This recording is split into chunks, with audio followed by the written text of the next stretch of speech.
Bark, Hello, bark, everybody. bark, bark, bark. Bark, bark, bark, bark. What's up, everybody? Welcome to Unscripted Access, episode number 97. You're here with your host, Nick McCandless. On this week's show, we have Anthony Ta, Hello. Bronson Fiore, Third place Shaq Fu player of Game Expo 2014. and now I made a promise last week that I would get his name right. John Macaluso. I said it right, correct? Yeah, you did. Awesome. What's going on, That's guys? awesome. So I met my promise. Achievement unlocked. Achievement. No, I prefer trophies. No, I'm just kidding. Trophy. You got I your don't care bronze about trophy, trophies or Nick. achievements. Hey, I think that deserves a platinum. I'm just saying. You know, no, a platinum is if you know every single person's full name, including the middle name. Every single Oh, person. well, Every here's the single thing, person. though. That I haven't been given anyone else's middle name, so that's not. Actually, that's an unreachable trophy. you kind of have. I've given you my middle name. What's my full name, Nick? If you get this right, it's a Bronson. silver trophy. Bronson. Gosh, I don't know your middle name. I don't know. Do you guys remember my middle name? No. No. Okay, see, now I was don't feel too bad. thinking for the first name that popped in my head was James. I was like, that's not right. That's close. Close. Joel. It's Joel. Yes, it's Nicholas. Joel. Nicholas Joel McCandless. That is it. So Bronson gets I the got silver close. trophy. Yeah. Well, you know. Yeah, I got close, which is nice enough, I guess. Bronze. Yeah.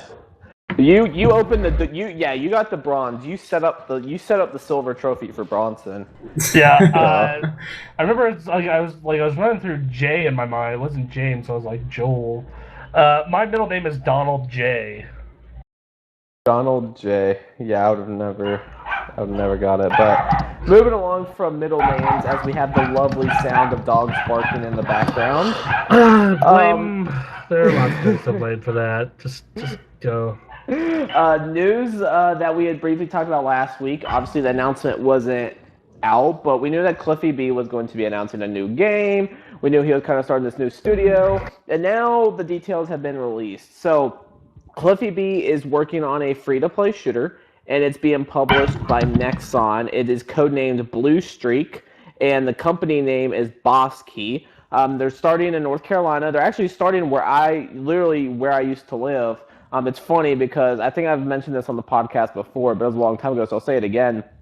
Back in the day, I mean, this was probably 3.5, 4 years ago, when I had braces.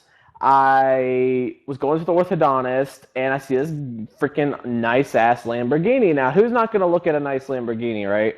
So I'm like, he's at the stoplight across from me, and I see this nice Lamborghini, and I see this car just, like, chilling in the passenger seat. And I freaking drive by, I look, and I'm like, holy shit, I think that was Cliffy B. So I go to Google when I get home, and I look up Cliffy B's car, and it's the exact same car. So I actually ran into him in downtown Raleigh on the road, which is actually pretty cool. So, definitely miss North Carolina sometimes, but now I'm out in LA for everyone that does not know. But he is developing, and well, not developing. He doesn't develop. He just kind of he's overheading this company called Boss Key. Sorry, I got the two confused. It's Blue Streak is the codename game. The company is Boss Key, and he's starting this new company. Right now, he says he's hiring about 15 to 20 people. Eventually, he wants to scale up to 60, 70 people. And yeah, the details he's given is it's a sci-fi arena shooter. It's being built for the PC. He's been asked if he's going to bring it to consoles, and he said that PC is the focus right now. It's going to be free to play, and obviously Cliffy B doesn't have too much experience with the free to play genre. Now, he's been very outspoken in the past, saying that free to play is the future and blah blah blah. But we know his past is Unreal Tournament and Gears of War, which are two very, very successful franchises. So, pretty much any game in the hands of Cliffy B, I'm confident of. What do you guys think? I mean, it's not like we've seen gameplay or anything like that. I mean, this is in its initial phases. This game probably will not be released until probably late 2015. Might not even make it till 2016. But what are you guys thinking? Is this something that you're interested in learning more about? Yeah, I mean, like I'm kind of curious to see what Cliffy B's working on. He has a good eye for design, and you know, Unreal and Gears were both really great games, and if he makes something like Unreal, I'd be all over that shit. Well, it is an arena shooter, right? They haven't said. Yeah, he said it's a PC sci-fi arena shooter. Okay, yeah. So if it's like Unreal, just yes. Yeah, I'm also all for that. Yeah, I mean, are you guys expecting? I mean, are we gonna see like an Unreal tournament? Like, I don't think we're gonna see necessarily a knockoff. I mean, it's hard to say call it a knockoff when he was pretty much. He wasn't the only guy that. I mean, he was more involved with Gears of War than he was with Unreal Tournament, but he was also very critical in the success of Unreal Tournament. So, I don't know. I mean, is this something that he says sci-fi? So I'm pretty sure we're not going to see an Unreal Tournament where like you kill someone and their head and body just goes like exploding into a million different pieces. I don't think we're going to see that, but yeah, I'm definitely interested. I mean, I'm not much of a PC gamer. I did start playing the PC a little bit more towards right before the PlayStation 4 and Xbox One came out, just because games ran a lot better on the PC. And like for example, Borderlands 2 just looks amazing on PC. The Assassin's Creed games ran better on the PC. Pretty much everything ran better on the PC. But now, pretty much all the games that are available on consoles and PC, they run pretty close to the max settings on PC. Not all. Some games do look better on PC on max settings, but then you have some games that, like for example, Tomb Raider Definitive Edition. Now, fair enough, this game was re-released like an entire year after the PC version, but it actually looks better on the PlayStation 4 than it does on the PC. Or if you look at an example like NBA 2K14, that game looks a lot better on the PlayStation 4 and Xbox One than the PC, because the PC version wasn't using the new engine. Because let's be honest here, yeah, a game like a first-person shoot like Unreal Tournament's gonna sell really well on PC, but the NBA, like sports games, do not sell well on the PC. History shows. So obviously they put all their focus and time into the console versions. But this is a game I'm definitely interested in. It'll be free to play. Cliffy B was doing a Q&A on Reddit, I think today, like earlier today, and one of the questions people are asking is like, we're kind of worried about this whole free-to-play thing. Like, is it going to be like this whole pay-to-win system? And Cliffy B says he's very much against that. So it'll be interesting to see how they work this out. And I wish Cliffy B all the best. He's been very successful, and I don't see anything changing there. So what about you, Anthony? Is this something that intrigued you at all? Well, the first thing that intrigued me is that it's published by Nexon, right? Correct. Not judging them or anything, but they're like the same people I think that published MapleStory way back. Not related, I'm pretty sure. But free-to-play shooter. That's going to be interesting. I don't know anything about it, but it's Cliffy B, and he made Gears of War. I imagine it's going to be something violent and bold. Violent and bold. Those are like the two words that come in mind. Like, I look at... No, sorry to cut you off, but what I'm saying is that Cliffy B, I mean, I'm sure everyone knows this, but I just want to reiterate, Cliffy B was working with Epic Games, obviously, and he's pretty much taken 2 years off. Like, the past 2 years, he just really hasn't been doing anything, and I think all of us knew eventually he was going to come back with something. I don't think any of us were expecting a free-to-play PC shooter. I don't think any of us were expecting that. I think we were all kind of expecting... We weren't expecting an exclusive either. I was expecting something that would be like big E3 announcement. It'd be multi-platform, obviously, but it'd be during Sony or Microsoft's conference. I personally was thinking Sony, because Sony's got this whole thing going on right now where all these people that used to work close with Microsoft, they're kind of transitioning over to Sony. But I thought that Cliffy B was going to announce this big multi-platform game, very ambitious, obviously. These guys extremely talented, and it was going to be consoles and PC, but it looks like he's focused just on the PC market, which is interesting because Gears of War wasn't really big on PC. The third game never even released on PC, did it? I don't believe it did. The first two, I think, did, and then obviously all the Unreal Tournaments did. That game pretty much lived off the PC. Yes, Unreal Tournament 3, was it 3 or 4 came out on... It was 3. 4 never came. Yeah, Unreal Tournament 3 came out on the PlayStation 3 and Xbox 360, but that game lived off the PC. So I don't know. It'll be interesting to see what happens here. But what were you saying, Anthony? Well, not much really. I don't know much about this game, but it's Cliffy B, bold and violent.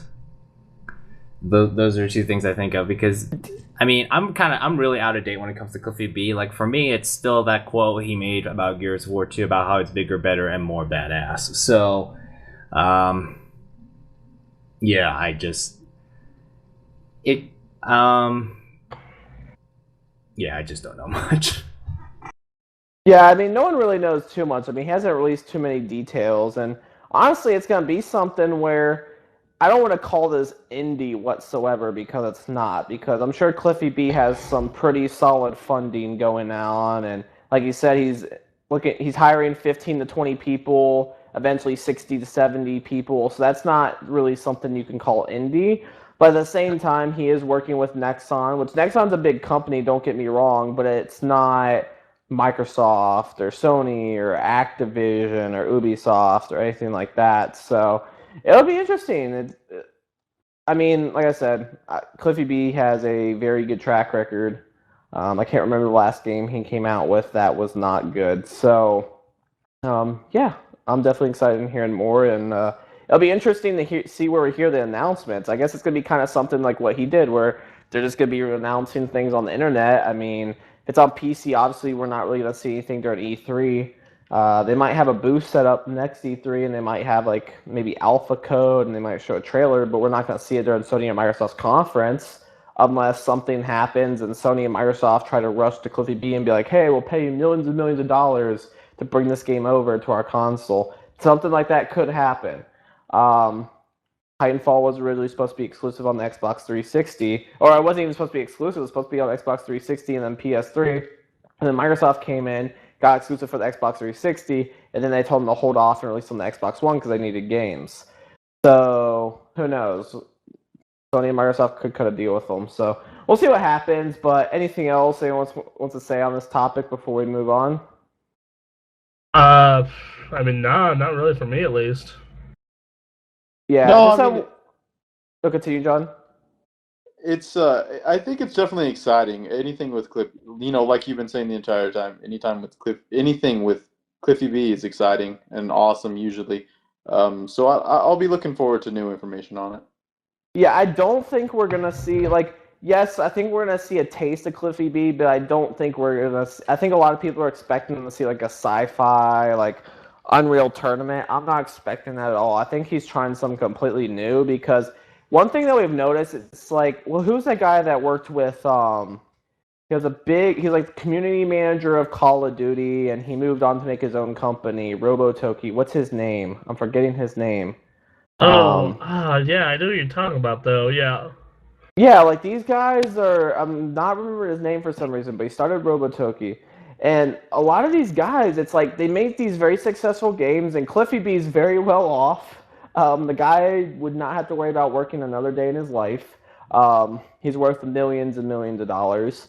They work on these big games, they get very successful, and they keep working on them because, I mean, if someone came to me and was like, hey, like I don't know how to relate this to a website, but let's say we started this video series or whatever, and we just got done with season 1 of this video series, and we made millions of dollars off this first video series.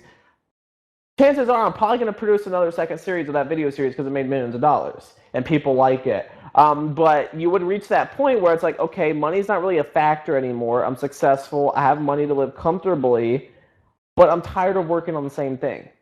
So I really don't think we're going to see I think we're in for a surprise with this game. I think it's going to be a lot different than what most people are expecting, which is good. I'm definitely excited to see what happens. So, of course, Unscripted Access comes out weekly, so as we hear more, we will be sure to inform everyone.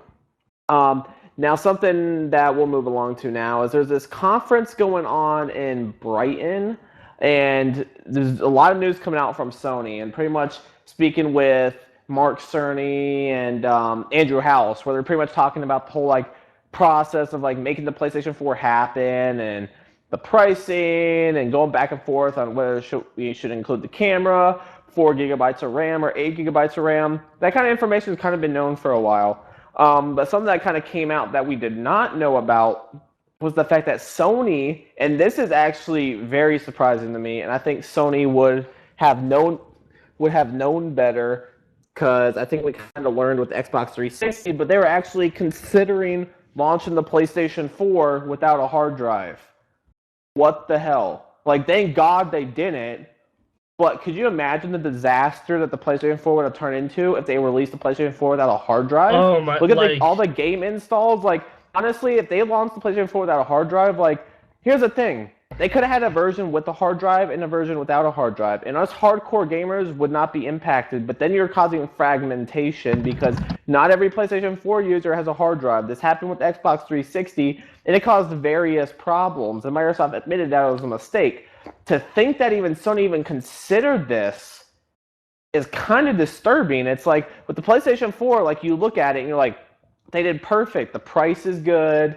The technology is more advanced than its competition. Like the controller is amazing. Their policies are in check. Like PlayStation 4, it's like this awesome console. Not really too many complaints. We're getting amazing games end of this year, starting in 2015. Nothing really to complain about. But then it's like to think that Sony even considered launching the PlayStation 4 without a hard drive is quite concerning.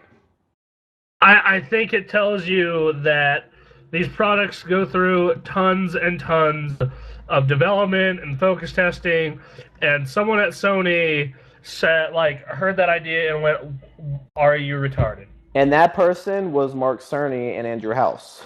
Yeah, because they actually said that they were talking about the whole, like, the cost of it, and they're saying that obviously over the time of the PlayStation 4, they were estimating that if they had cut out, and keep in mind, Sony's going through financial troubles right now. Like, PlayStation 4 is off to a great start, but Sony itself as a company is not in the best spot right now.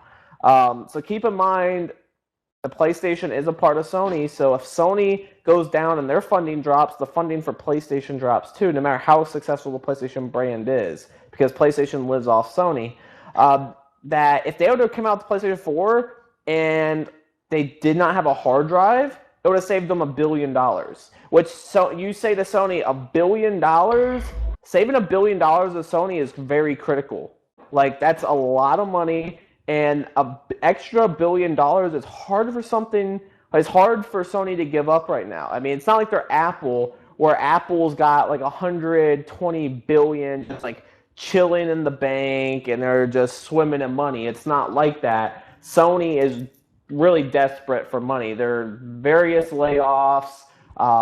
Their company divisions are being cut in half. It's just things aren't good. PlayStation's all well and good. The PlayStation 4 has been very successful, but other divisions not so much. So, yes, it cost them $1 billion more, but I think we can all agree that that extra $1 billion is going to pay back in the long run, because if they launch the PlayStation 4 without a hard drive, I think this generation would be off to a completely different start. I think the Xbox One would be way ahead of the PlayStation 4. We would not be seeing things on the PlayStation 4 copies, PlayStation 4 versions looking better, because, hold up a second, I cannot release a game on the PlayStation 4 and require an install because I don't know if that user has a hard drive. And that really limits the developers. Yeah, it was a good call on Sony's part. You know, I don't think that any console in 2005 it almost seemed a little ridiculous. Like, I remember, like, when the 360 core came out in 2005 and they had the two models, and I was like, the only reason that the core exists is because so they can go and say, no, it's $299, it's still mass market pricing. Starting at $299. I mean, cars do that all the time too. It's just like, this car starts at $20,000, but it's a stripped out version that freaking doesn't come with even like normal things that you would normally expect of a car of that type. Yeah, just like, here's the stripper version that obviously looks like it's really decontented and cheap. Version. The stripper version. We love strippers. First those HDMI strippers, and then we're talking about stripper versions. This, man, the site. One day we crack all these jokes, but one day when we have an office, some fan is gonna like send over a bunch of strippers and have to be like, what? Yeah, and that's kind of that would be a kind of a problem, because once we do get an office, that's kind of public information. So technically, not to give it any ideas out there, but there's nothing that would keep them from doing that. I mean, if they want to mail us cool shit, like that'd be rad. Oh, absolutely.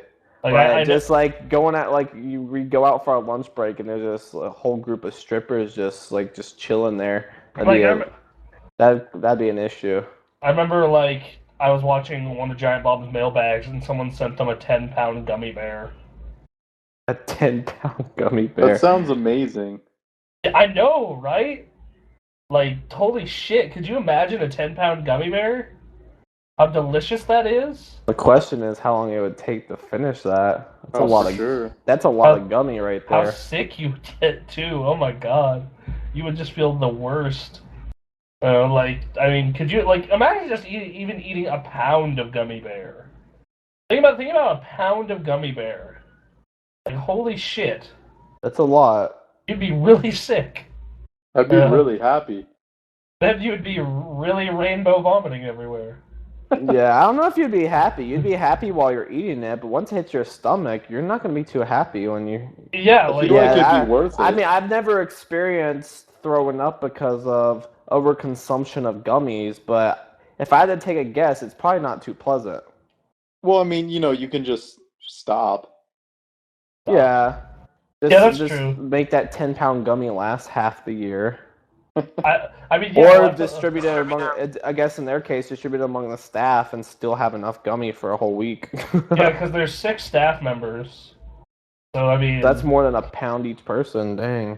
Yeah, fuck, dude. I bet they argued over who gets who. It's like I get the left side of the head, you get the right side of the head. I get the left leg, you get the right leg.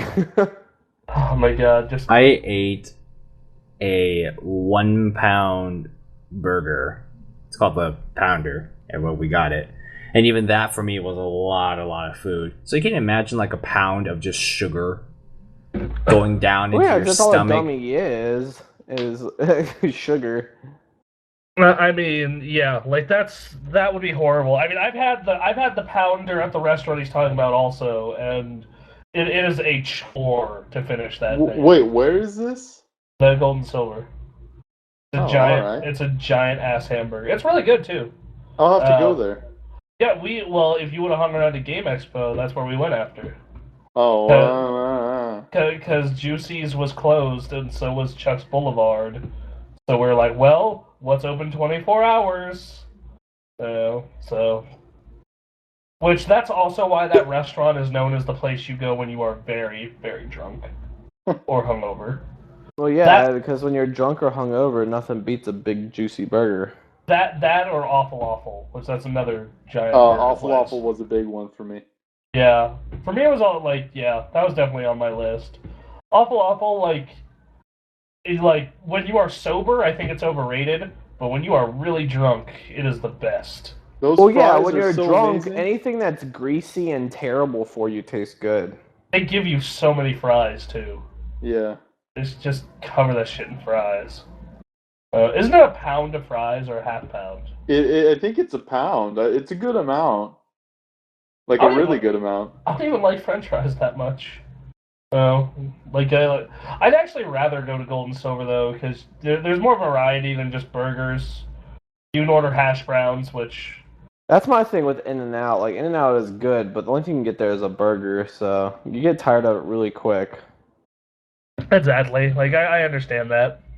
That's how I am with Awful. Like, everyone in Reno hypes up Awful really hard, and I'm like, I don't know. I actually think Juicy's is a better hamburger than Awful. Yeah. Which, yay for more local Reno establishments that no one's ever heard of. Yeah, except for maybe 1 or 2 Reno listeners out there. I don't know, maybe there's more. We had we advertised pretty hard at Game Expo. And had probably the best panel there. I think we did. Which is live on thegamerx.com if you guys want to watch it. Please excuse the I know the one thing that bothered me when watching it was the shaky video footage. If anything, just play the video and don't watch the video. Like, play the video, play games, and just listen to it. If it's, I know for me, it was that point where it was just like so shaky. It's like, I think I'm gonna get sick. But yeah, I'm gonna have to go over that with her next time. Or we just figure out a way to get a tripod. That'll make things a million times easier. You know, we probably could have requested one, or at least requested a chair with some books on it. Yeah, figured out something. But this is what happens when you have no budget for anything. It's just like, oh, doesn't work. Yeah. Yeah. We definitely don't have big budgets to work with. Trust me, if we had big budgets to work with, our stuff would be a million times better. If we had a budget to work with, yeah. You know, like Anthony and I are just sitting here going like, well, if we do this ghetto ass thing, that can get it done, right? Like, oh man, like wait, we're talking about our stupid setups that we had back in the day. I mean, even now, like... Actually, now, like, right now, it's like we've discovered a new revolution in video capture, whereas in the old days, it was like, yeah, I had to literally drag an entire computer down to Bronson's house. Yeah, that was the worst. Desktop computer. And it wasn't that good either, because everything was was like a quarter to half second latency, but thank goodness we were playing a turn-based-ish RPG, Chrono Trigger, so... Man, that was just terrible. I actually really want to get a second I want to get a second capture card so John and Brennan can do videos while Anthony and I are doing videos, or we can like swap teams for certain games, and that we get more episodes of 60-minute access out, or work on Super Mega Awesome Go Playtime while working on another show. Like that would be the advantage of having two capture cards. But for now, we have the one. Maybe we can work something out. Yeah. But first, we need to finish that damn Let's Play of Okami. That thing's been going on forever. Yeah, I'll say this we're gonna finish it by the end of summer. Anthony, have you looked up how much further we have left to go? There's like 2 major sections left. All right. I hope. I know we have a boss rush, a final boss, and a dungeon, right? That's it? I'm gonna need to recheck on that. It's like, the game has like, according to the guide I read, there's like 12 major sections or something like that, and we're like on the last 2. Alright. But continuing on with the story of like how the PlayStation 4 came to be, the whole RAM debate. Now, obviously, when rumors were coming out, rumors were saying the PlayStation 4 is going to have 4 gigabytes of RAM, and that's true. That's originally what the PlayStation 4 was going to have, was 4 gigabytes of RAM.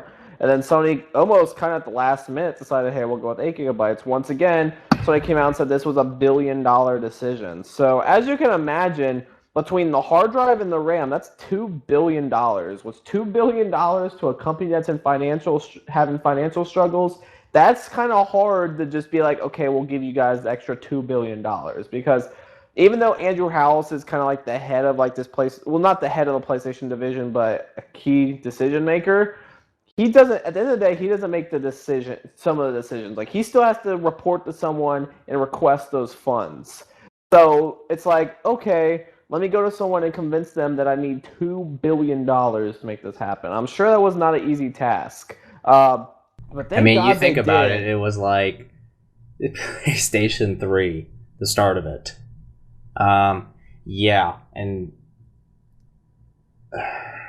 yeah, it's just like when you have the PlayStation 3 and you walk and say, hey, we need $2 billion, I'm pretty sure like the corporate heads who are probably not that technologically knowledgeable were probably thinking, okay, why? Well, I wouldn't necessarily say, like, I know you probably didn't mean it like this, but you almost make the PlayStation 3 sound like it was a failure, which is far from it. The PlayStation 3 sold like 60, if you were talking about the first year or two, it kind of was. Well, but here's the thing with business. The very beginning, you're losing money. Like, you go into a business knowing you're going to lose money at first. Like, that's how it happens. Like, yeah, the PlayStation 3 had a rough start, but it turned around. Like, you're talking about a console that came out $500 to $600, and it turned itself around. Like, that's kind of a I know, impressive task. But it took them doing a lot of fixing to get it to turn around. I feel. All right. And at the end of the PlayStation, I mean, the PlayStation 3, I mean, the cycle of the PlayStation 3 ended off very strong. I mean, there's still a ton Yeah, of the great PlayStation games 3 is coming great. out. It's just that in the early days, it was kind of ridiculous. The thing was like freaking ridiculous, and I was like, it's kind of overkill in some ways, and it was overkill in sort of the wrong areas. It's like, okay, guys, we've got an 8-core PowerPC processor that's unique here, and it's gonna like change the way the world is run or something like that, and we're only gonna give it like 256 megabytes of system memory, and I'm just like, what? And then the GPU was like, oh, we're going to give it only 256 megabytes of video memory. Like that, when the PlayStation 3 came out, it had only a quarter of what my desktop PC had at the time, and that thing was kind of garbage when I look back on it. So it was like, and not to mention they were just being really expensive about the original PS3 in general. I mean, like... Well, yeah, I mean, part of that was also, I mean, keep in mind that, yes, the PlayStation 3 was expensive when it came out, but it was still the most affordable Blu-ray player, and it was a game console. But it's a $600 system. Right, but, I mean, if like, you wanted to... I'm having issues right now just trying to justify $400 for a PlayStation 3 today. Can you imagine... Yeah, in 2014, like... Now, imagine 8 years ago... $600 8 years ago. It's, yes, it is a good value. Yes, there's always this. I remember this comparison that people were throwing out on the forums, where a comparably equipped Xbox 360 would be quite a ways more expensive than the PS3, because on the Xbox 360 you would have to like buy the bigger hard drive, you have to buy an HD DVD player, you have to buy the wireless Ethernet. But the thing is, module thing. Gamers didn't care about all that shit. They just wanted to play great games. I think the wireless was important for some people. The wireless was, but like even then, with $100 wireless add-on, it's still cheaper. So, and the online is significantly better. The store wasn't a web page. Yeah, the online for PlayStation 3, now keep in mind, this is kind of Sony's, like, yeah, the PlayStation 2 had online with, like, SOCOM, but it wasn't an online network. It was, like, it was so bad. Like, remember the days where you had to, like, create an account for every single game you played? You had to have an account for every game, and I remember having friends who played SOCOM with me, and I'm like, you guys are getting Metal Gear, right? They're like, yeah, that game was really cool. Like, okay, this is gonna be my name on Metal Gear. Here's my AOL screen name if you forget. Like, fucking A, dude. Like, it was so dumb. And then, like, the PlayStation, that, like, Xbox Live was so far ahead of its time. And then the new systems come out, and Xbox Live got even better, where PSN was just fucking horrible. And then, like... But they got their shit together. Now PlayStation Network's on par with Xbox Live. Yeah, like, I gotta say, like, the thing that Sony didn't get, I feel, or that Ken Kutaragi didn't get because he had final say on everything, is the people who buy a game system at first and really get other people to go buy it are hardcore gamers. And here's the checklist for a system that they needed to do: play games and have other game-related functions as number one, DVDs, CDs. It didn't need to have a Blu-ray player, though that ended up being a bonus in the long run, but at the time, it made the system significantly more expensive. It didn't need this ridiculous bullshit architecture.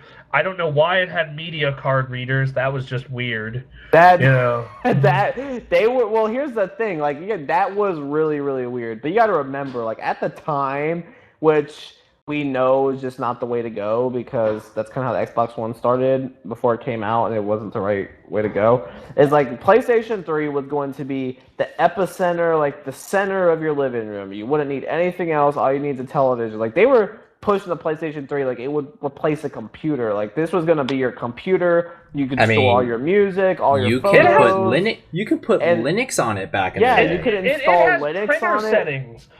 You can still hook a printer up to your PS3 and print photos. I don't know what printers support it, because it's like HP. Okay, I'm like, okay, so which ones?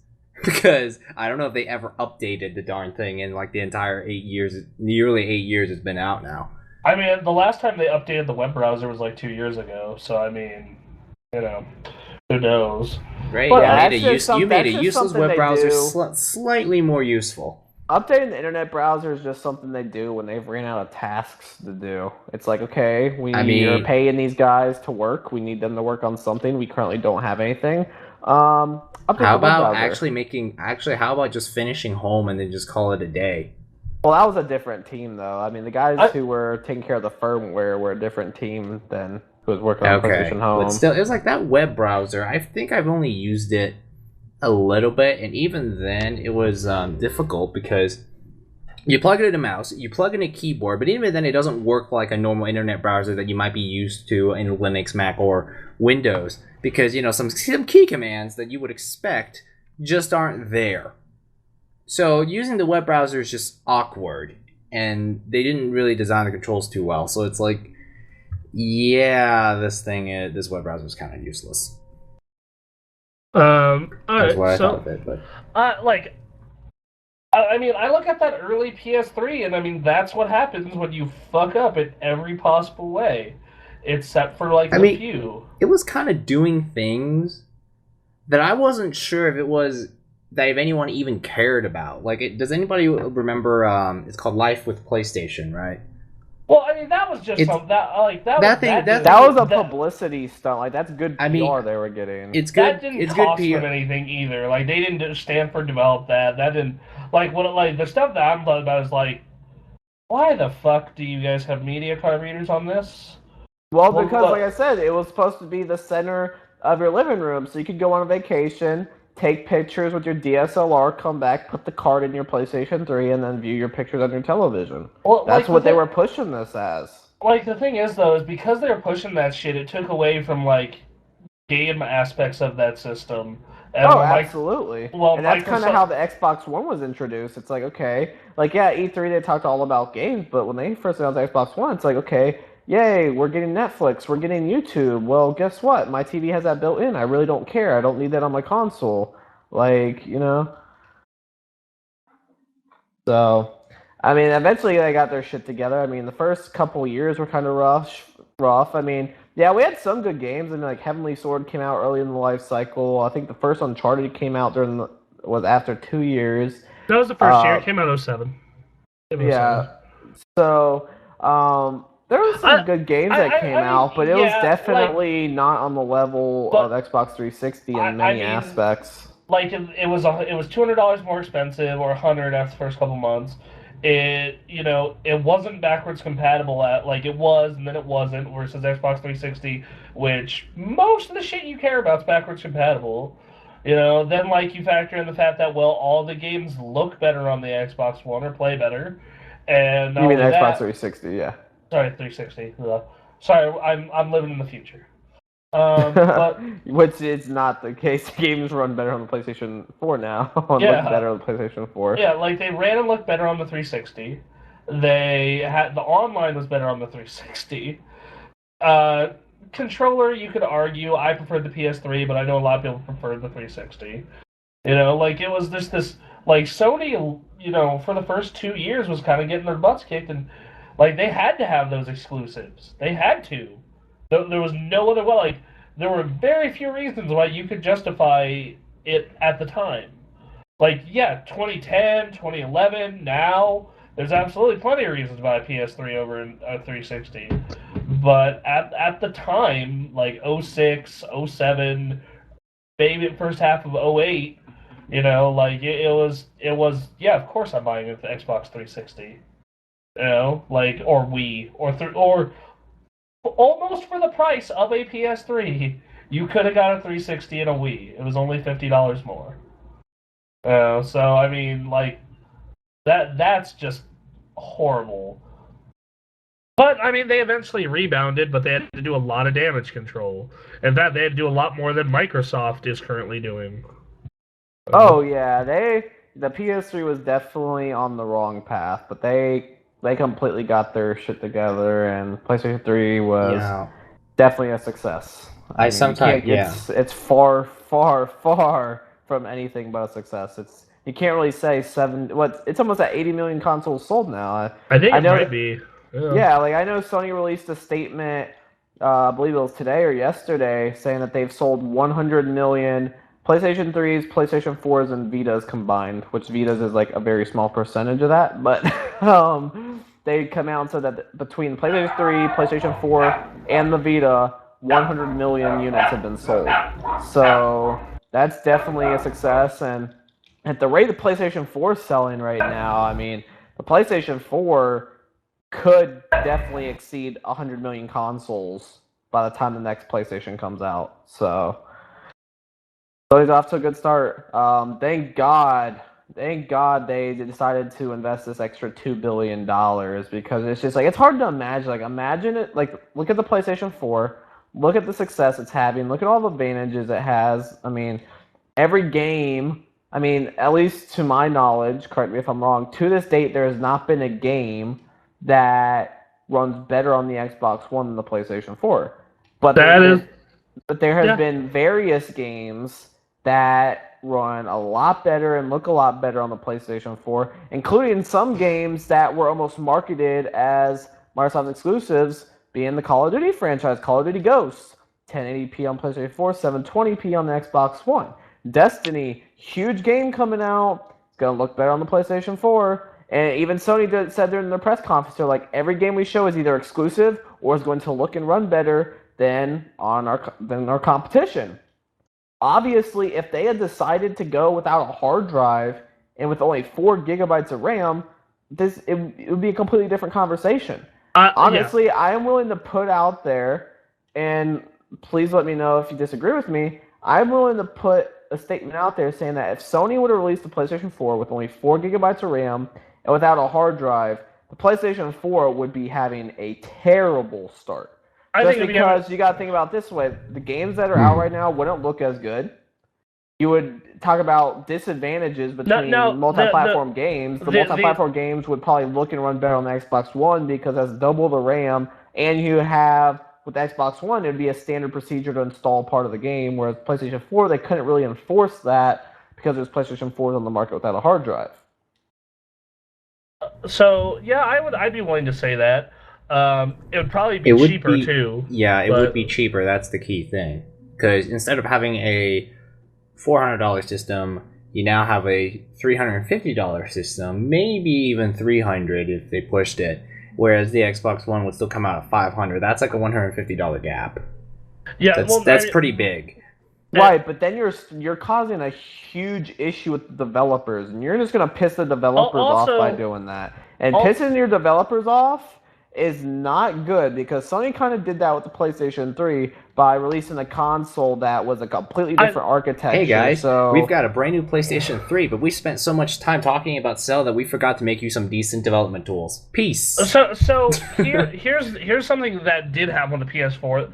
Like, I think it kind of would have been the case like the PS2 a little bit though. Like, PS2 multiplats were significantly worse than the original Xbox. Significantly. Like, there was a wide gap.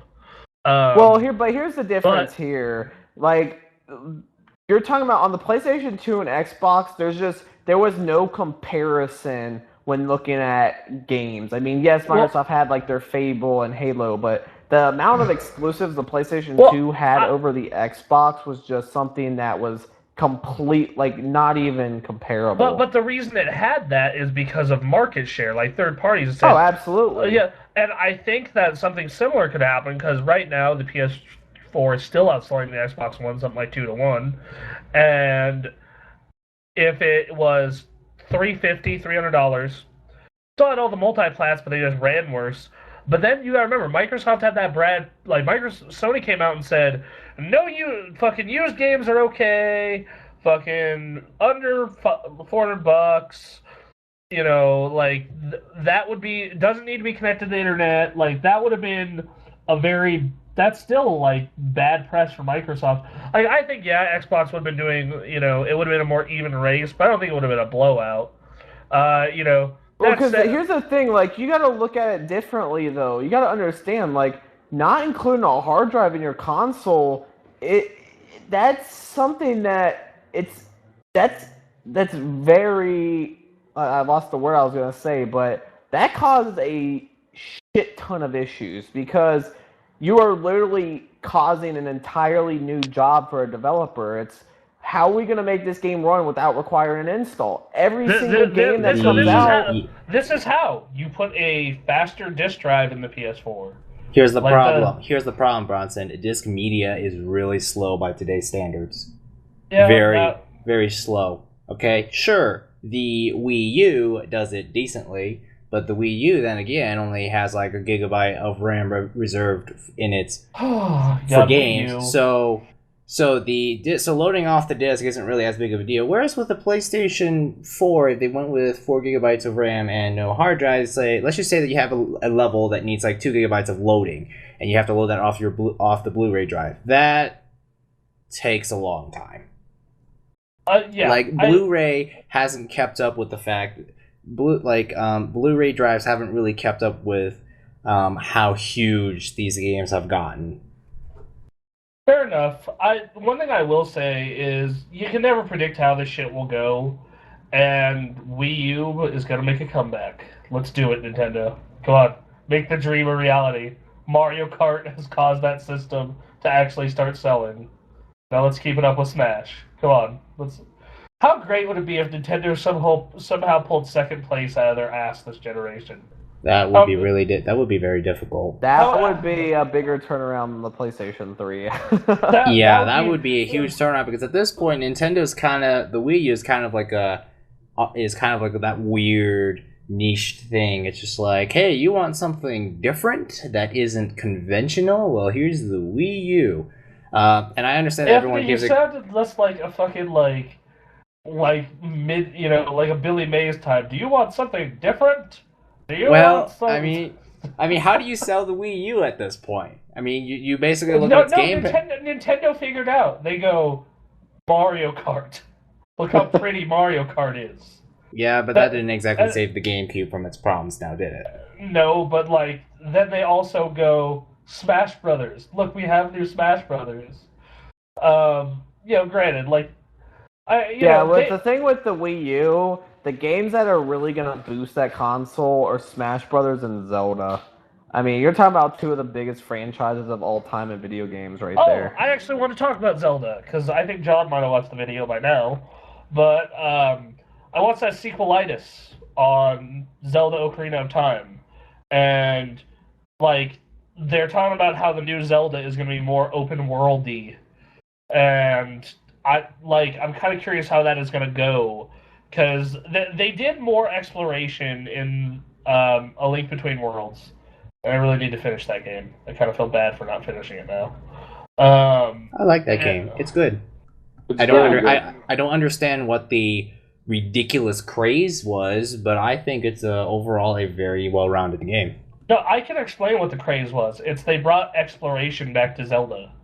The first. I actually I didn't play A Link to the Past. So to me, the concept of you can do these dungeons in any order you want. You just need the right items. To me, that was that's kind of nice. Well, that was the first Zelda, and A Link to the Past kind of had a dungeon order, but not. But A Link to the Past also had items you needed to find out in the world to use in dungeons. So yeah, it was weird. Though I do like that, the non-linear Zelda, that it's kind of doing what Skyrim does, but more objective based, and I like that. I like the fact that. Yeah, the thing about the new Zelda, though, is that because, any new Zelda game that they just announced, you don't know anything about it other than, the tiniest little detail they give to you. I remember Skyward Sword, they're like, hey guys, here's a picture. Okay. But note that Link is not holding a sword. Okay, guys, bye. They don't say much about their Zelda games. With this new Zelda, all you know is that it kind of has lasers in it, and it has lasers. You see that mountain you see that mountain over there? You can go to it. And it's 1080p. All right. It's 1080p. That's what we love. Actually, that's the thing I always stress about the Wii is that people love to give it crap for being underpowered, just like with the Wii. But think about it. It's a 1080p, native 1080p system. Natively. That's actually not bad. Yes, it has only a quarter of, a quarter of the memory that the Xbox One and PS4 has, and yeah, with the way it's set up, it's really hard to do any ports to it. But it's a modern system. It's not like with the Wii where, Xbox 360 and PS3 were like 720p, and the Wii was like, hey guys, SD still rocks, right? 480p, man. 40p, bro. 480p. I can't believe that I actually went out and spent like, what was it, $30 or $40 for those component cables you weren't the only crazy person that did that. Like because I felt that change from I to P was kind of worth it. I mean, it kind of was, because it did make things look sharper and run at widescreen. Yeah, it made things look a little bit better, and you know what? It was actually kind of cool to play my GameCube games in progressive scan. I mean, like, the Wii U is a fucking horribly underrated system. It has a ton of great games for it right now. Like, and you know what? This year is not bad for it either. Like, this holiday season is kind of looking good. Donkey Kong was great. Kirby's coming out this year. Smash and Bayonetta are out this year. If your Yoshi looks adorable, even though I hate him, I mean, that's 5 amazing Mario Kart came out this year. Like, there's a good amount of games for that system this year, and and then it gets all the same indie games everyone else gets, because anything can run those. So this is not going to be the case, most likely, by the end of next year. But at the end of this year, I could, someone could go to me and is like, should I buy a Wii U over the other two? I could say, well, yeah, kind of. I mean, you can argue for the Wii U still. This year I can definitely understand that. Like, this year we do have really good games, but 2015, look at all the big games that are coming out that are not coming for the Wii U. I mean, you have Batman, you have Metal Gear, I mean, Uncharted. There's so many big games coming out next year that are not going to be on the Wii U. I agree. And then, what does Nintendo have for next year? It has Mario Maker, which that looks cool. It has Zelda will probably come out next year. Zelda will probably come out. It's, we might. Yeah, I'm gonna say Zelda is a 2016 thing. Star Fox will come out next year, most likely. So I mean, that's not a bad list, but I mean, by the end of this year, you definitely could say that, this is a year. Yeah, end of this year, yeah, I agree. This is the year to buy a Wii U. We got Donkey Kong, we got Mario Kart, Bayonetta looks rad, Smash looks great. Last year, Mario Wonderful 101. There are a lot of Pikmin, Monster Hunter. I mentioned Monster Hunter mainly because of John. Thank you. I love the Wonderful 101. There's a lot of good stuff for that system, and they still. Xenoblade. What's that new Xenoblade called? Xenoblade X. Xenoblade Chronicles X. Xenoblade Chronicles X. That's coming. Splatoon. Everyone talked a lot of yang about that game, but I thought it was all right. And we always forget this, but Nintendo has multiple teams working on stuff. Right now, Star Fox and Zelda are the few games of the far-flung future, but Platinum Games is always working on something for Nintendo. Sega's always working on something for Nintendo.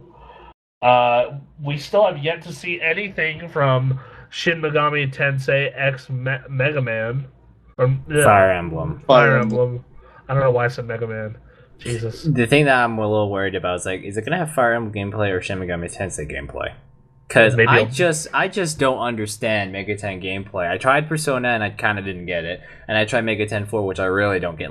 That gameplay might be a little too intense for me. However, I can totally click with the Fire Emblem system. Maybe it'll be half and half. Maybe it'll be just fucking ridiculously hard-assed grid-based demon battles. Man, that sounds like you and I have to sit in front to beat the game together, because I'll be like, okay, because I can do the Fire Emblem thinking and you can do the Mega 10 thinking. Yeah. So I mean, there's a lot of interesting stuff coming out for them. And also, come on, Mario Maker. They just want to make Mario levels. Yeah, so you don't have to resort to those flash thingies anymore on the internet. Yeah, Mario Maker. You now have an official Mario level maker instead of having to resort to a stupid one on the internet. Mario Maker 2015. Fuck everything else. I just love that they kind of made a joke about it. It's actually, there's no new Mario this year. What? That robot chicken thing was kind of funny. Yeah, That was good. I enjoyed the Nintendo Direct from E3. Like Nintendo once again, like these next because the Wii U is in such dire straits, they really have to double down on the hardcore fan. Which means if you like Nintendo games, there's gonna be a lot of stuff that pleases you. If you are a more casual fan, probably not. Like this, we might finally see a revival of F-Zero. Come on. Also, Nintendo needs to stop joking about Mother 3. The shit's getting old, Nintendo. Like, you made fun of it in your Robot Chicken thing. Alright, but seriously, Mother 3 needs to come to America. Come on. Come on. I don't know. John, what's your opinion on the Wii U? The Woo. I love my Wii U. I think that, and I got it after my PlayStation 4 because, in my opinion, there's nothing that is better about the Xbox One right now than the Wii U, in my opinion. I'm really happy with it. I mean, if you own a PS4 or an Xbox One, there is no reason to get the other one right now. So you might as well get a Wii U. Yeah, like exactly. Like I bought my Wii U first because I was making so much money working at AT&T, just all the money, and they said, here's your favorite Zelda, but prettier, bundled with the system, and I might have well just said, okay, shut up and take my money. And then I bought a PS4 at launch, which I probably use my Wii U more than I use my other two. Largely just because the games last longer because Nintendo just kind of designs the games that way. Like Mario 3D World, to beat the secret levels in that, it takes a while. Versus, Tomb Raider, which Tomb Raider is an awesome game, but it's 10 hours and done. And yeah, you can 100% Tomb Raider, but I just don't have the patience for that shit. Like that, and say I've kind of noticed the same thing on the 3DS. Like right now, I've put 40 hours into into Pokemon X and counting. Like that, that's a whole lot of time. Nintendo designs games that last. That's nice. Like it's nice to be able to put down my $60 and know that I am getting a lengthy game. Yeah,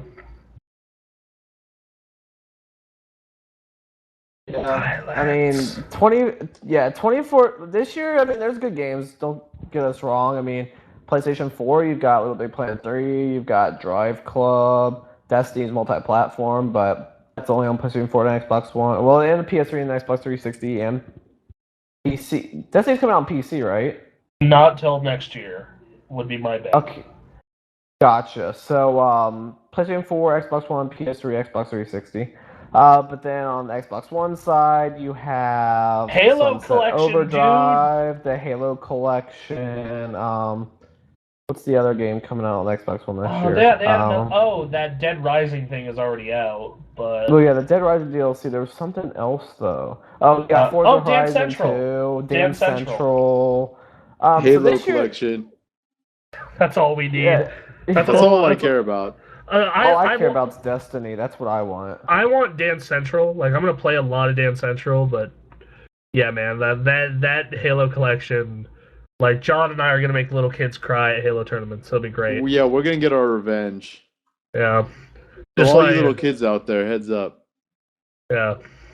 Just go ahead. I just am a little intimidated by the trash talking ability of you two combined, because you two trash talking against each other was already kind of intense, and it was entertaining, but it was like, oh wow, this is just them talking about football. Imagine the two of them combined trash talking at Halo tournaments. Yeah, we were definitely douchebags. I had to calm Bronson down, believe it or not. Yeah, I was the hype man at that tournament. Oh god, when we won that capture the flag game, I was like, okay, we're back in this. Then we play oddball. It's like, oh. Yeah, that wasn't pretty. Yeah. I mean, the thing is though, is I never played Halo 4 competitively. I played 3, I played 2. So I mean, and 2 was my jam. Like 2 was probably the one I was best at overall. So, Well, yeah, I mean, in November we'll have access to all 4, so we'll have to see which one we prefer, which one we're probably best at. yeah, like we'll have the option of 2 or 4 because they're not going to go back. Well, they do hold tournaments for 3, but so who knows? We'll play them and see which one we're best at. By the way, fun news story here, everyone. Halo 3's final Easter egg has been found 7 years later. No, I'm not joking. What? Someone found a Halo 3 Easter egg 7 years later. Okay, do we know what the Easter egg is? I was gonna say, you gonna elaborate? All right. Halo 3's final Easter egg. According to intrepid explorers at teambeyond.net, if you press down on both thumbsticks during the load screen on December 25th, you'll be shown a wider view of the Halo ring, and if you look closely, and I mean really close, you'll see the words "Happy Birthday, Lauren" spelled out on the ring's surface. Bungie has teased players for the final Easter egg for years in a Q&A during Bungie's mail sack from 2012. And let's see, later on they would say, showing my wife the Easter egg I put in Halo 3's load screen for her that nobody has found yet. And now they have. Happy birthday, Lauren, and they showed a video below. So, that's kind of rad. How do you just find Easter eggs like that? It's just like, oh, in this loading screen, I'm gonna randomly push both buttons down on this day of the year. On this specific day, yeah. Yeah, on this specific day of the year, and just... I mean, to be honest, it has been, like, what, 7 years now? Yeah, that game will be maybe 7 years old. worse. It's like 7 years, so it's kind of like... It's like sneaked out. It's like trying to find It's like running into a random bug in the game. It's just like, you sometimes, like, once in a really long while, you run into some weird little bug in the game, but no matter what you do to try and replicate that bug, you never see it ever again. It's kind of like one of those really rare things. I personally, like, I think what happened is dude had, like, probably didn't have his 360 set at the same time, because sometimes that happens. I've fucked up the dates on my consoles. Power goes out, I'm like, oh. And then, like, he was just pressing buttons on the load screen. Like, that's probably what happened. Yeah, I don't know, that's cool. That's kind of awesome that they managed to hide it that long. That's really awesome that they managed to hide it that long. Because, you don't get stuff like that in games anymore. Like, the one thing I kind of miss about gaming as a kid or as a teenager before the age of, like, complete internet fucking took over everything is, like, you go to your friends like, dude, I heard there's this crazy, insane thing in blank game if you do blank. And, cheat codes.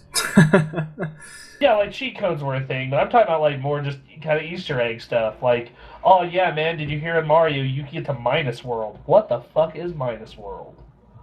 Like, or, like, the original Legend of Zelda is a perfect example. It's like, hey, man, if you burn this bush on this corner, you get to go into a cave. Like, what? Ooh. And you do it, and you go, and you're like, oh, wow, that actually does work. And then you have a fucking cave to explore. Like that kind of stuff is gone now. Like there's very little exploration like that anymore. Like, perfect example is even Skyrim. Like, Skyrim was supposed to be that game, but if you want to find anything about Skyrim, just wait a month. Just wait a month. Like, new game comes out, just wait a month. All the information will be on the fucking internet about it. So, and in the age of streaming, shit is on the internet before it's even out.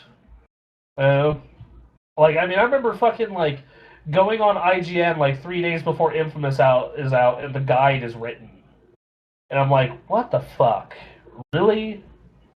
Like, I kind of miss the exploration. Does anyone else? Anyone? Well, I mean, no one forces you to look at the guide, though.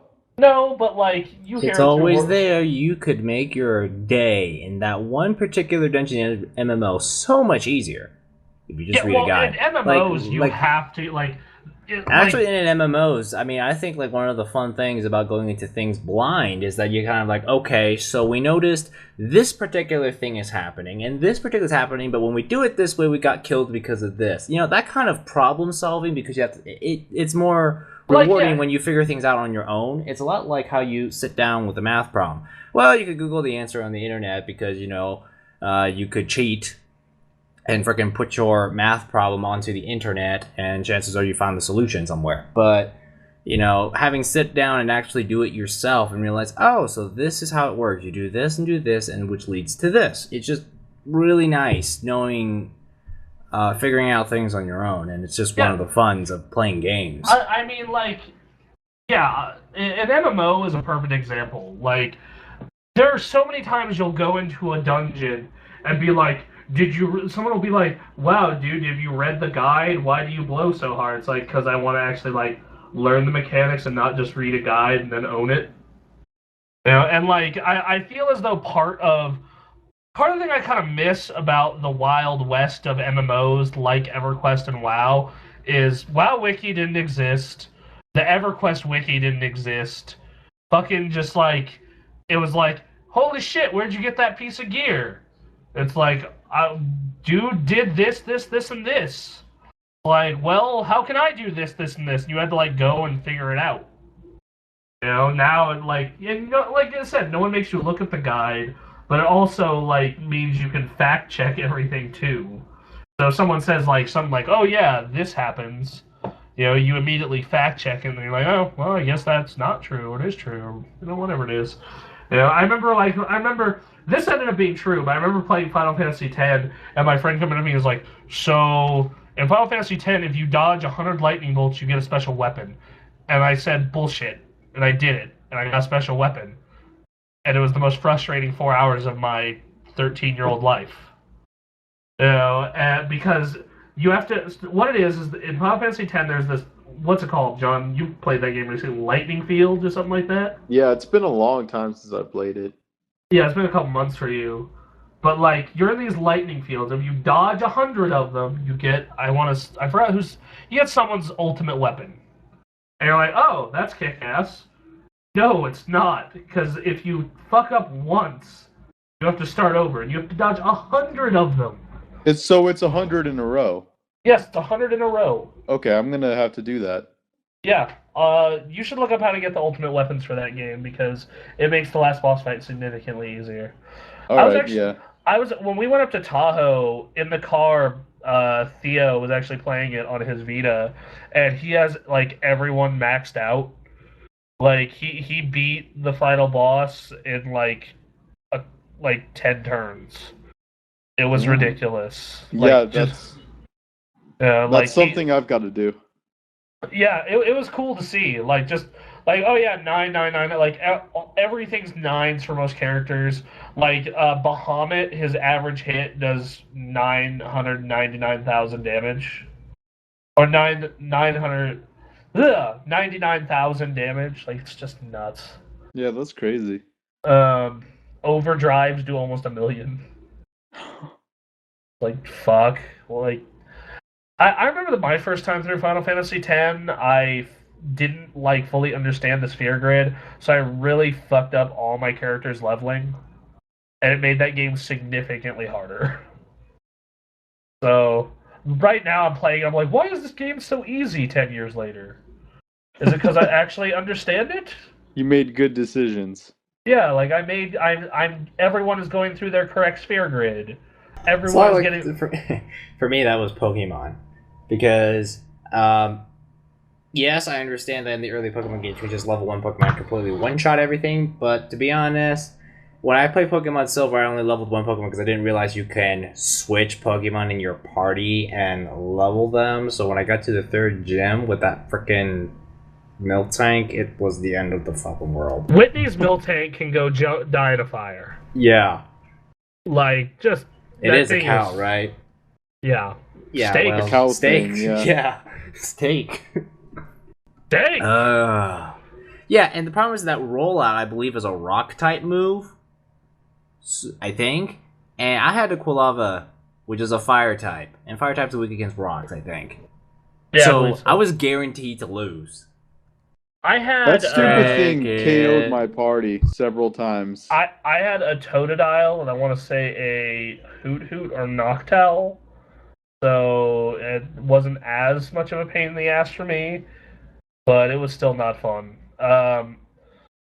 Yeah, that game, Pokemon, like I have a lot of good memories for Pokemon. The new, you guys have played X, right? Slash Y, Yes. Pokemon X and Y. Yeah. Yes. Yeah, I feel this game was really easy, like really It felt easy. strangely easy, and I didn't know if it, and I played Diamond, and I hadn't played a Pokemon game in years, and I sat down and played it, and I was like, this feels kind of strange. This feels strangely easy.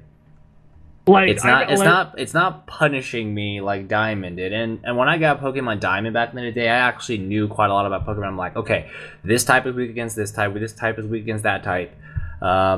Like I actually played it a lot, and I knew what types were weak against what at the time. And here I am playing this game, not remembering what psychic types are weak against, and easy enough.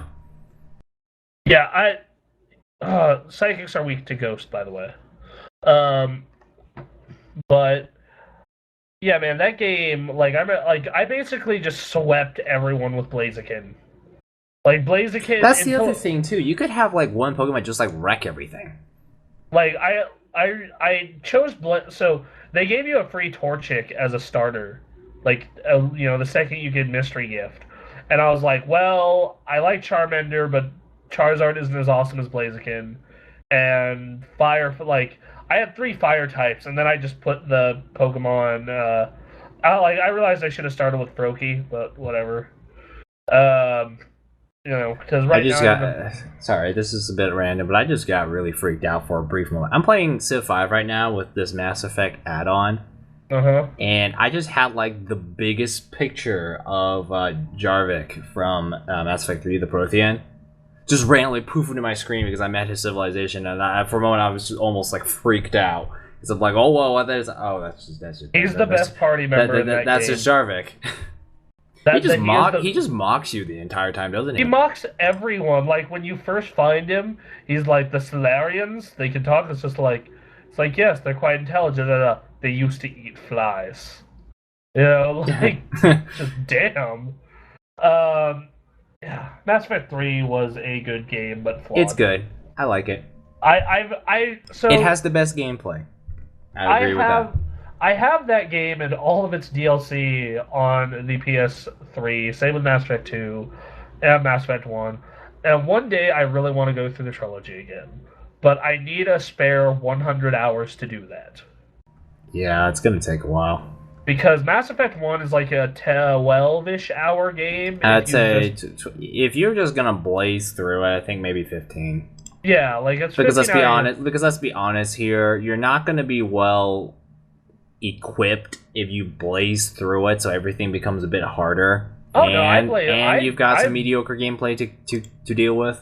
I blazed through it relatively quickly, but there's that, and then Mass Effect 2. My first playthrough of that game was like 25 hours. Then you factor in the DLC, it's like 35. And then Mass Effect 3, similar experience. So I basically need about 80 hours at least to sit down and go through those. Anybody want to do it with me? Yeah, I will. I've got the collection as well. So great. We can record that for the website. All right. Great. Oh, that's actually not a bad Super Mega Awesome Playtime game. Yeah, no, it's about 15 Mass Effect 2. I think Mass Effect 2 would be the one ideal because Mass Effect 1 we would just be bitching how bad the gameplay is, and Mass Effect 3 would just be bitching about how it's not really story-wise. Mass Effect 2. Yeah, it's not Mass Effect 2 story-wise. So I think because we're gonna be bitching either way. So about any game. Yeah, not only are we gonna be bitching about it, but we're also like, I'll probably be at the wheel, and you will be questioning my every decision. Honestly, if you want a person who's really angst about Mass Effect, you can just ask me. I'll be like, Bronson, you don't play Mass Effect that well. Well, actually, I don't even play Mass Effect correctly because I play it on the easiest difficulty setting, so I almost never use any of the tech or biotic abilities. I mean, I actually did do them in Mass Effect 3 because they made them really cool, but... That game actually made Connect kind of useful. It did, because, I mean... Mass Effect 3, as far as using the Kinect goes, different ways of looking at it depending on what you're doing. If you're using it to activate doors, that's just really dumb. Because the button is right there at your thumb, pal. Come on. Are you really that lazy? If you're using it to talk, to identify conversations, it's kind of cool because it can reliably detect what you're saying. I think the part I found cool was the calling out squad the commands. combat, yeah. Yeah, like but if you're using it to read out the conversation wheel, it works well. But basically, Shepard now looks like a robot awaiting cue lines from you before he does anything. So suddenly Shepard's not a person; it's suddenly he's a robot, and you're just reading things to him or her. And in combat, it's really cool because instead of like having to pause the entire game to pull up a menu, you just say, "Hey Garrus, I need you to do concussion shot on that target right there," and it'll do it. It's nice. So yeah, different ways to look. Anyway, so yeah, that's Mass Effect 3. We already talked about that. Yeah, I remember when Mass Effect 3 came out, it's like all our website, like I'd say probably a quarter of our content was Mass Effect 3 stuff for like a month. We posted so much Mass Effect 3 stuff, it was ridiculous. We posted a lot of Mass Effect 3 stuff. Like, you Mass Effect 3 swore that we got paid like to feature them or something. I know, but then you would realize we weren't paid because I was sitting there bitching about the story like the rest of the internet. Granted, I was bitching about different things, but I was still complaining about it. So do we got any other news stories? Yeah, one other news story I have, and this may not get many other people excited, but personal for me, is obviously I'm really looking forward to Drive Club. I got to play the E3, really looking forward to it.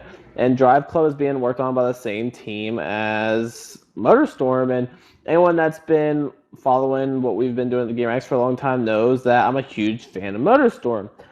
So someone from Drive Club was asked on Twitter recently, any chance of a next-gen MotorStorm for PlayStation 4? It's crying out for a great multiplayer with immersive gameplay. And the guy responded with, maybe in the future, we're all about Drive Club right now. Like, oh my god, like I cannot wait for Drive Club. Drive Club comes out later this year. Comes out in October, I believe. I feel as though really looking forward to it, but this reminds me of the answer I got from Blizzard at E3 when I asked them.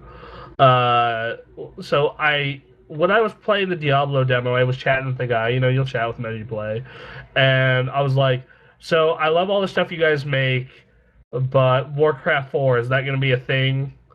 And they're like, "Well, we all know the answer is yes. It's just a matter of when." They're not going to stop making Warcraft. I mean, it's a money-making machine. Yeah, but like World of Warcraft is an MMO. The original was an RTS. You know, so I'm like, well, you know, they could just keep making WoW and never make Warcraft 4. God damn it, that pissed me off. As much as I love World of Warcraft, I think it's an amazing game, but I want Warcraft 4 already. And he's like, well, when the RTS team gets done with the last StarCraft expansion, it's a possibility. And I'm just like, please, will you please? Yeah, I'm super excited for Drive Club, and Evolution is they're gonna be releasing the game this October. And obviously, these guys working at Evolution, they're getting paid annual salaries. So once Drive Club is out, I'm sure they'll be working on some DLC here and there. But they're not going to be working on DLC full time. That's something that they'll probably have just a couple of their guys working on. And they have to be working on something else. And I am praying it's freaking MotorStorm. I love MotorStorm. MotorStorm is definitely one of my favorite franchises. I'm a huge fan of it, and just seeing that come to life on the PlayStation 4 would look so amazing. I am, in general, I'm just... Drive Club looks wow. Like, I just didn't pay much attention to Drive Club, but having actually stood there at E3 and actually played the game, I'm like, that looks really good. Really good. Yeah, you know, we'll have to, I'm planning on getting Drive Club as well, so we'll have to do like a TGA race or whatever. I gotta show you guys who's boss.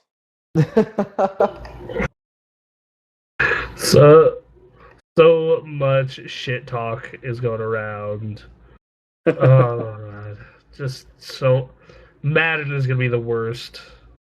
Oh, Madden. I don't know what's worse, like me and you in Madden, or me and you in football. Yeah, no, me and you in Madden's gonna be evil. I mean, oh god. But I mean, at least this time you won't get T-bowed. Yeah, that's pulling that one out.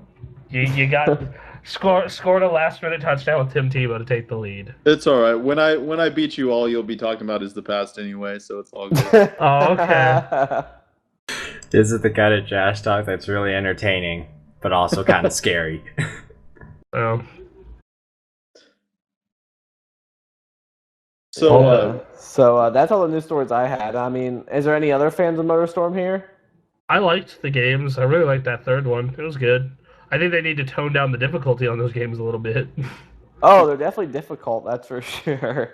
Like, holy shit. The only thing that's my one big complaint with MotorStorm is they have rubber band AI, which if you don't know what rubber band AI means, it pretty much means that no matter what happens, the game kind of keeps the AI on you. So you could be completely driving perfectly, like hitting your turns perfectly, hitting your jumps perfectly, and you'll still have someone right behind you. And then you Or could be they pass racing. you.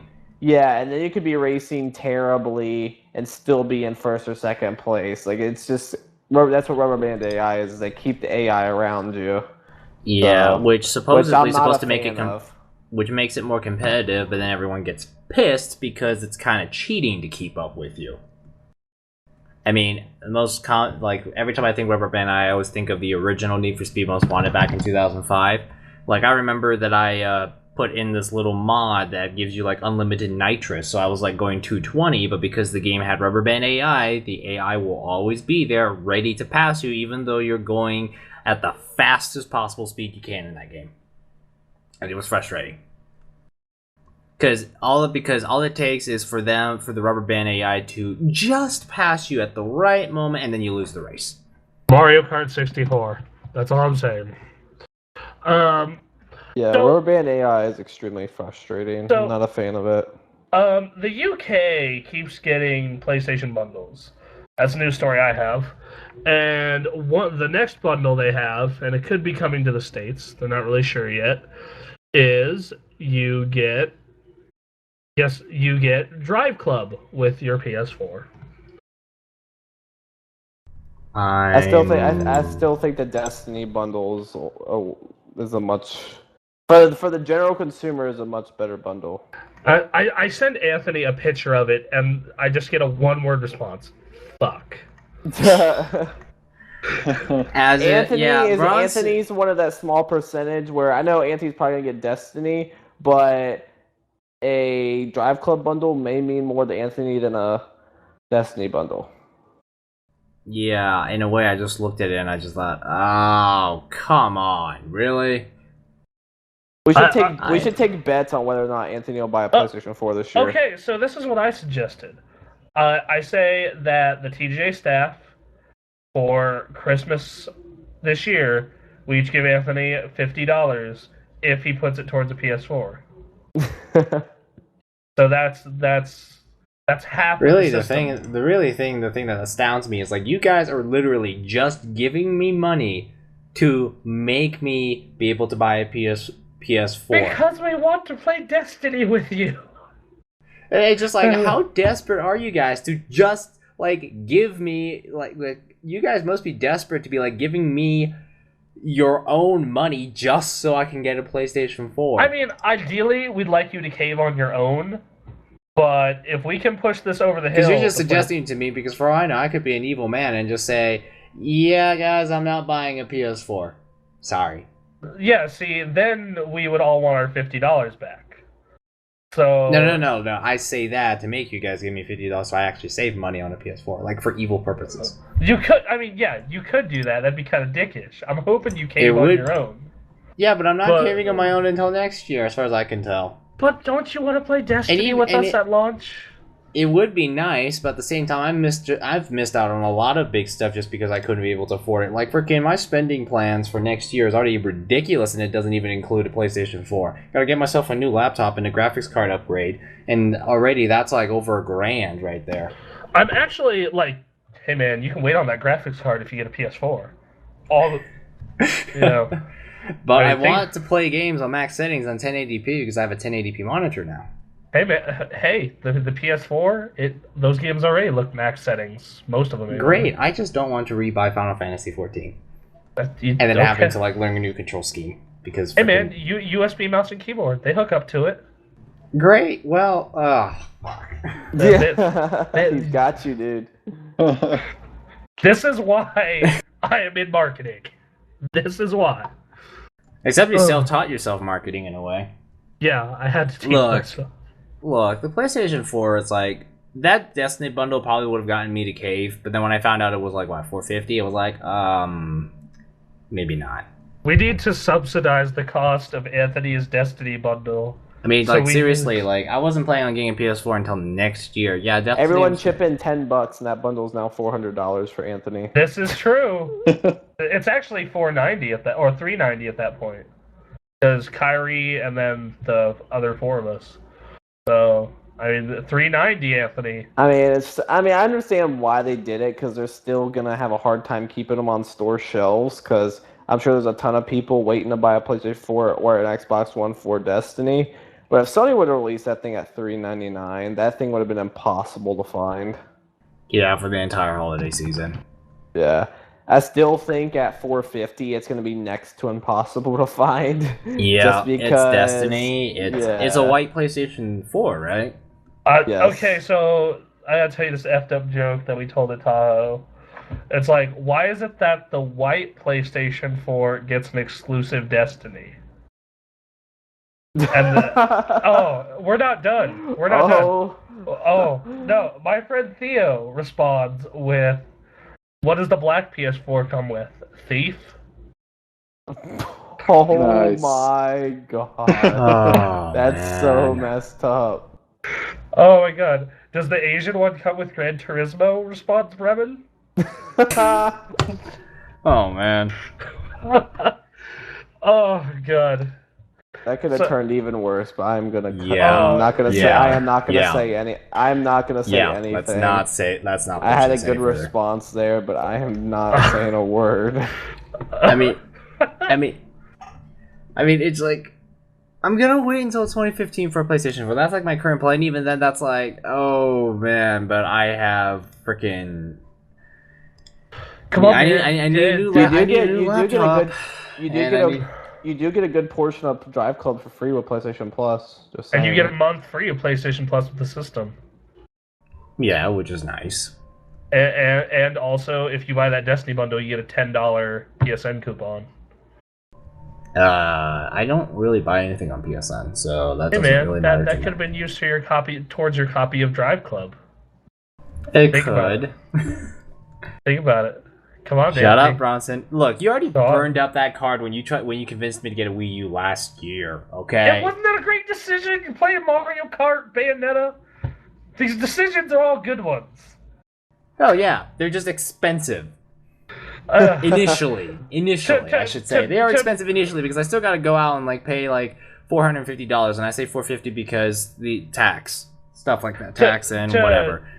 To be fair, as far as your laptop goes, I might Yeah, sell you might sell me your old one, and your laptop is pretty nice with the exception of that really dumb light up trackpad. It's the best part of that thing. What are you talking about? Freaking that thing is so useless. I mean, it's nice that you can shut it off, obviously, because they need to be able to turn off the lights on it. But Yeah, you know. You don't need to run any of the lights on the system if you don't want to. I just keep them on because I like them. Yeah, I would normally shut them off because, well, they're a little distracting. But yeah, I mean, yeah, I could just buy your old laptop and then get a PlayStation 4, I guess. That sounds like a better deal. I say you do that. I mean, because you think about it, Bronson's laptop is pretty darn nice. Tech-wise, it's pretty nice. It looks pretty Bronson, cool. You're thinking about upgrading your laptop again? Yeah.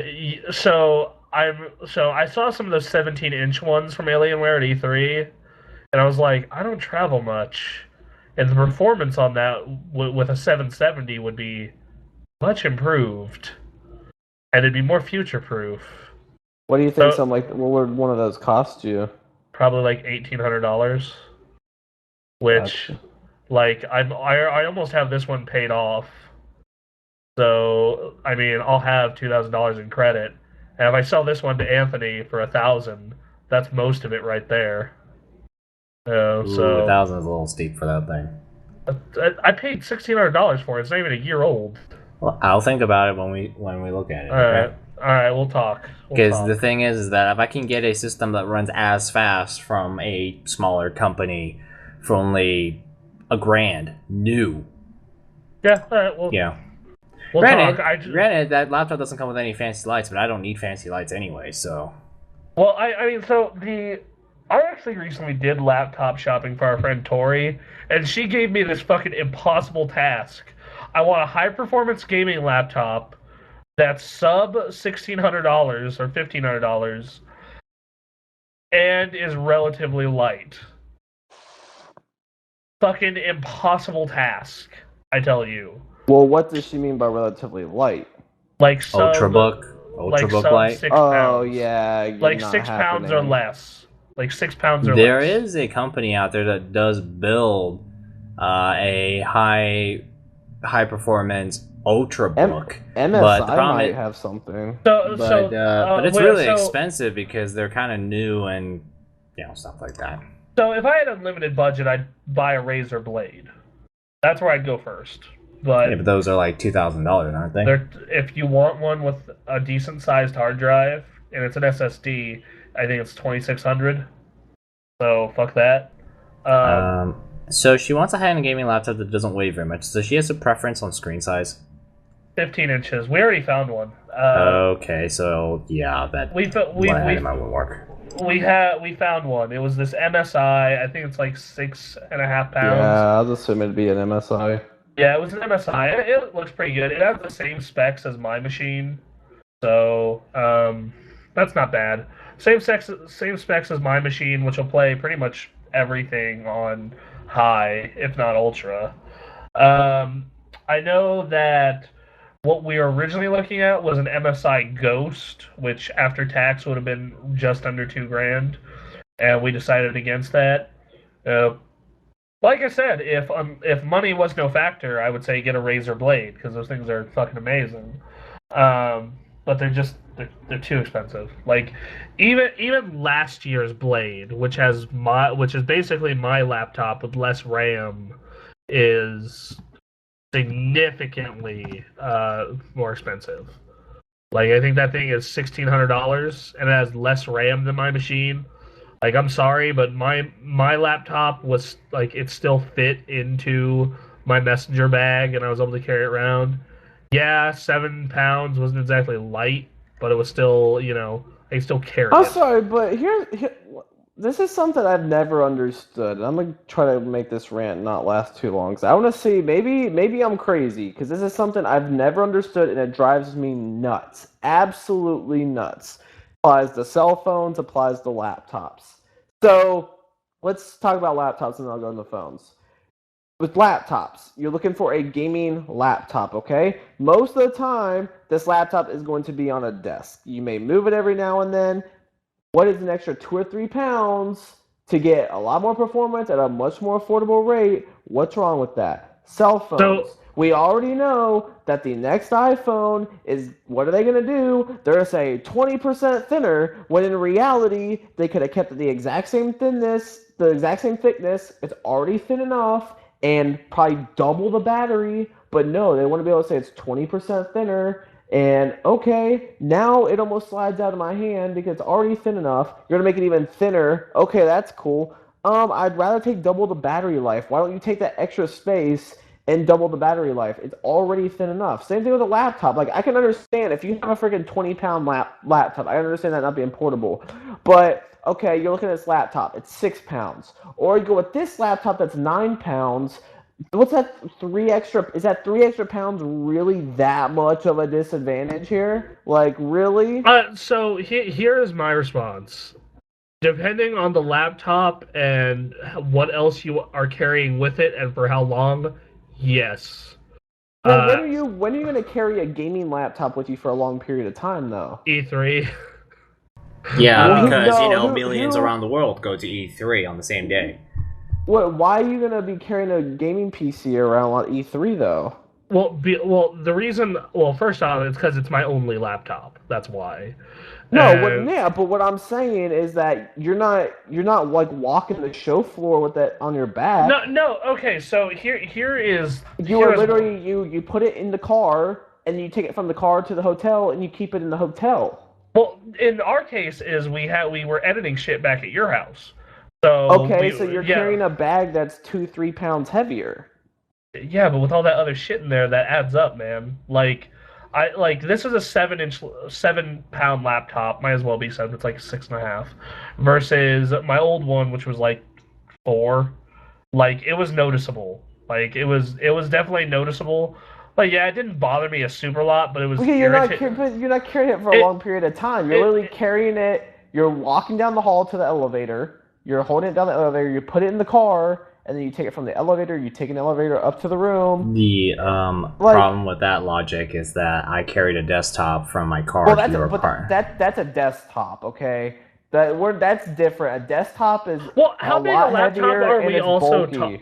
How big a laptop are we talking? Because like we all saw Aaron's like monster fucking machine, right?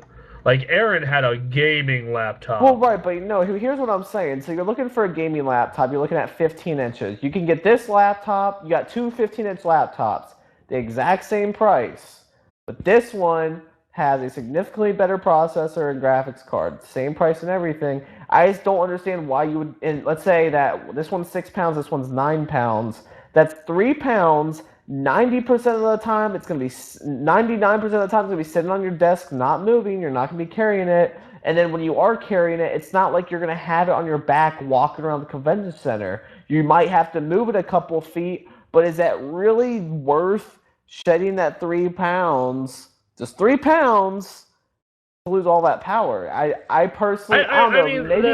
Maybe I think part of the reason why there's the weight shedding is because it looks more stylish that way. I mean, not like that. Well, I mean, it's like sometimes you would argue.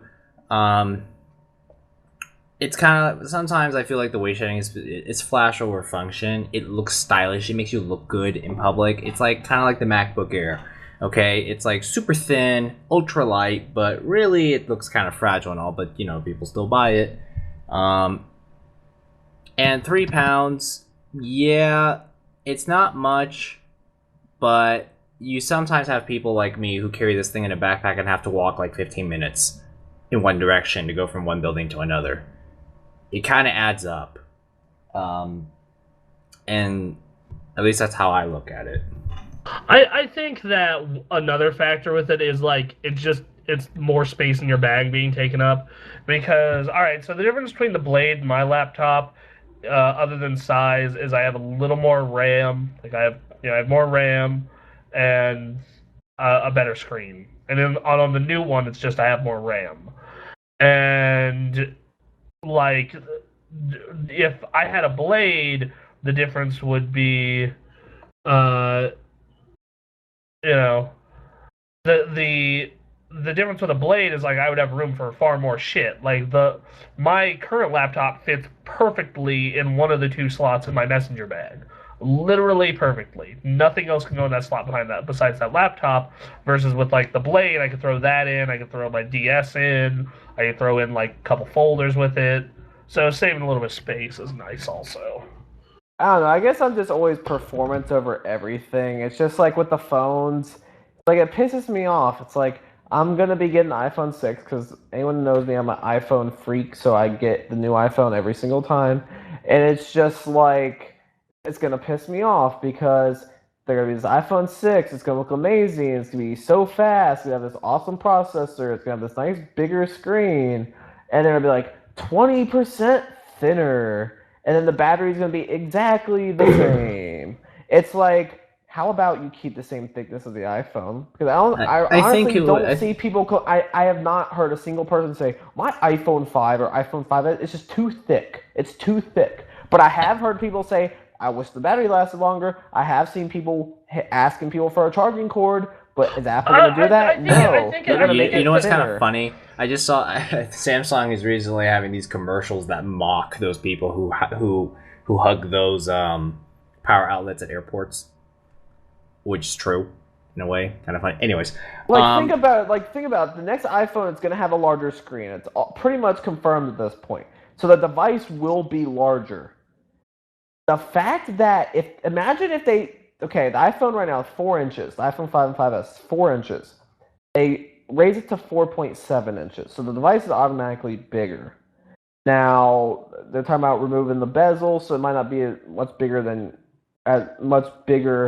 in size as we're thinking, but it's going to be a larger device. There's no way you can fit a 4.7 inch screen on the current iPhone build, so it's going to be a slightly bigger phone. Now, yes, if they make it thinner, technically they have a larger phone to work with, so they can probably get the same battery out of it. However, imagine if they kept the same thickness, it's a larger phone, they could probably release the next iPhone and be like, bam, double the battery life. I just think that, I don't get it. What's more important? Say the next iPhone's 20% thinner, or say the next iPhone has double the battery life. I don't know. Maybe I'm just completely oblivious to everything, but there's not even a debate there. Double the battery life would be that would be a much larger selling factor to 90% of the people out there. I just don't get it, because I don't see people complaining about the iPhone being too thick. But once again, I see people's iPhones dying. I see people hugging the walls. It's I don't know. Maybe I'm the dumb one here. I just don't get it. No, I get it. I used to be that dude. Aaron was that dude. And if you mainly leave your shit at home, and I'm currently that dude. Like I told you, I'm looking at a 17-inch laptop for my next laptop. Totally get it. But I've also been that dude who used to have to walk everywhere and walk to college, and I chose an M11X as my college laptop, which I sacrificed a good amount of performance so I could have something that was easy to carry around, because I was walking and busing everywhere. See, I guess if this is a laptop that you're using for college and you are walking all over the place, okay, I can kind of understand it. But once again, it's most people who have a gaming PC, a gaming laptop, there's people that are doing this and not going to college. I've had friends who will buy, it's so much lighter, and they never move the damn thing. They never move the damn thing. It makes no sense. And then a cell phone, it's gonna still fit in your pocket. That cell phone, if it stays, is your iPhone or iPhone 5S fitting in your pocket right now? Yes, it is. Well, guess what? If they keep the thickness, is it going to still fit in your pocket? Yes, but guess what? You don't have to worry about charging it, because it'll last you the entire day.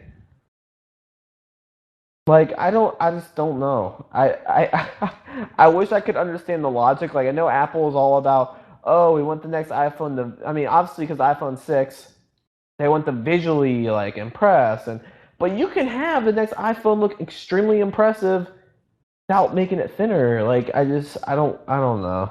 I think by making it look thinner, I think of it as a flash over function kind of thing, because thinner says less bulky, less. But the iPhone 5 and 5S cumbersome. is not bulky.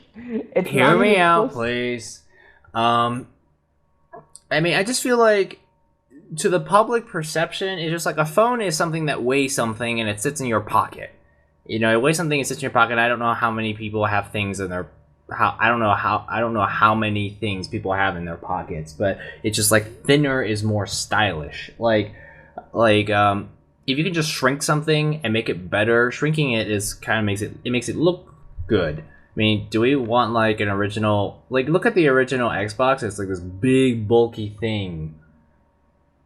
I don't know, it's smaller electronics just seems to look cooler, because how do I put it? Nicer. It looks nicer. It looks portable. It looks portable. Even though all it's gonna do is just gonna sit on that shelf for its entire life. But it's just kind of nice that you don't have something as big.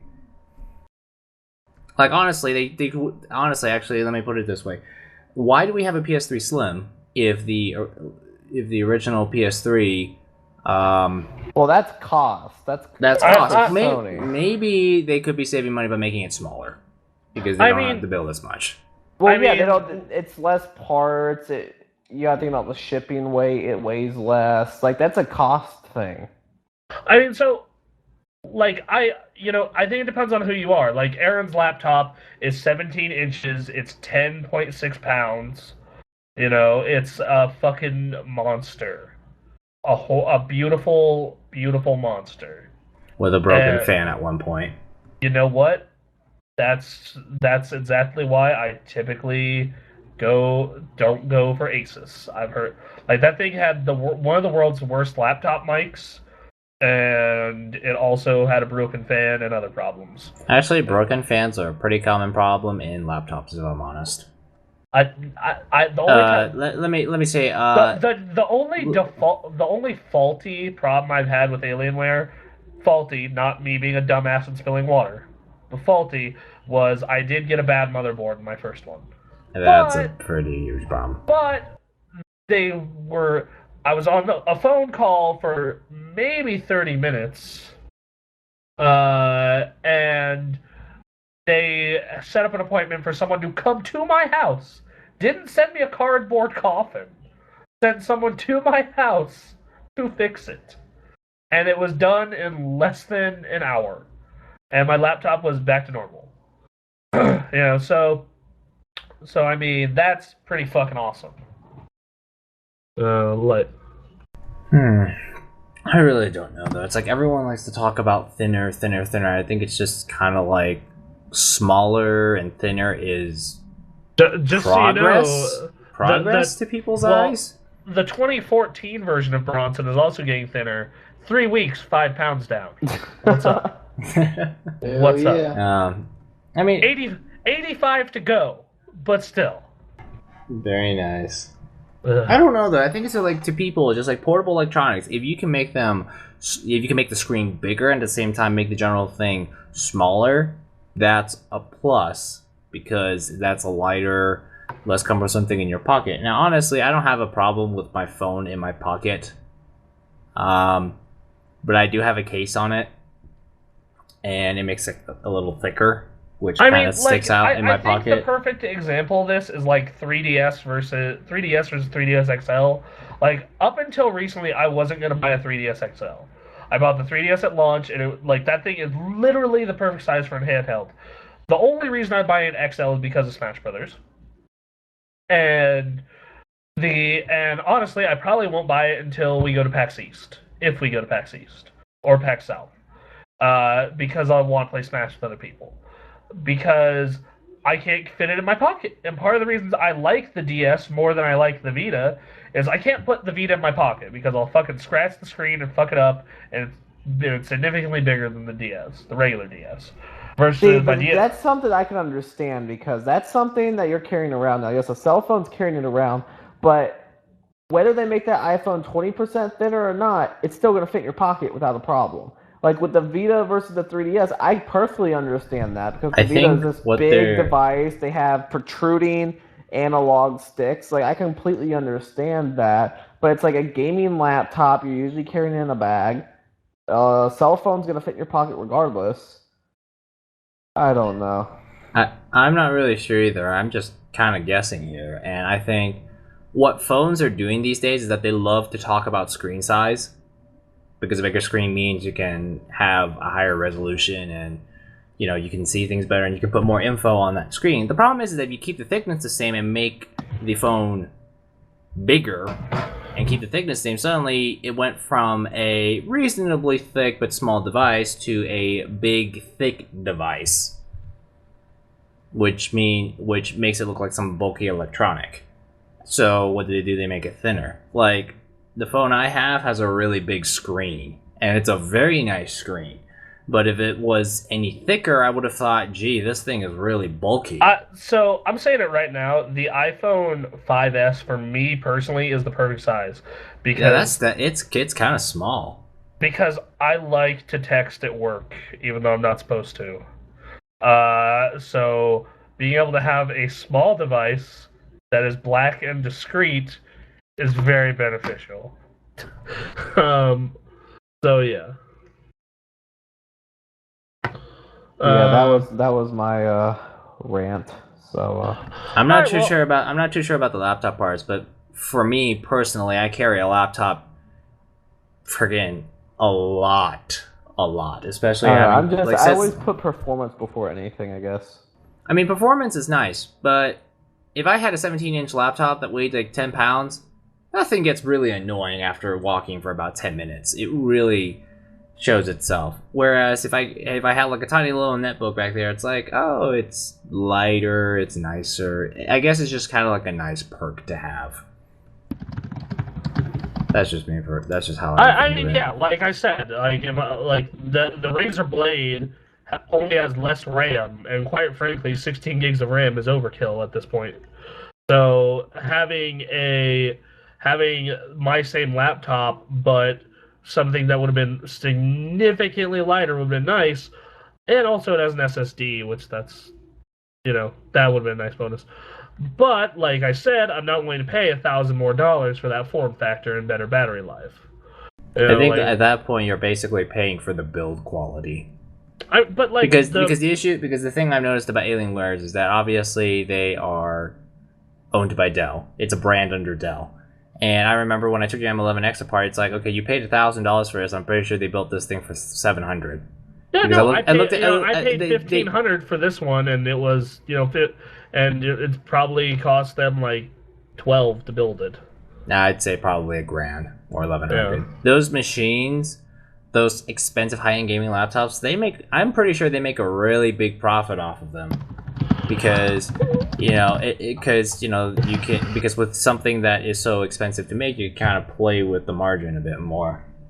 Yeah, I mean, yeah, that's fair enough. Once again, though, the only negative things I heard about the original Blade were the screen, and I hear in the new one that is fixed. So, yeah. For me, thinner laptop, yeah, it's a nice thing to have. Weighs less, easier for me to carry around. Sits on my desk most of the time, but I travel with it, so it's nice to have. All right. Okay.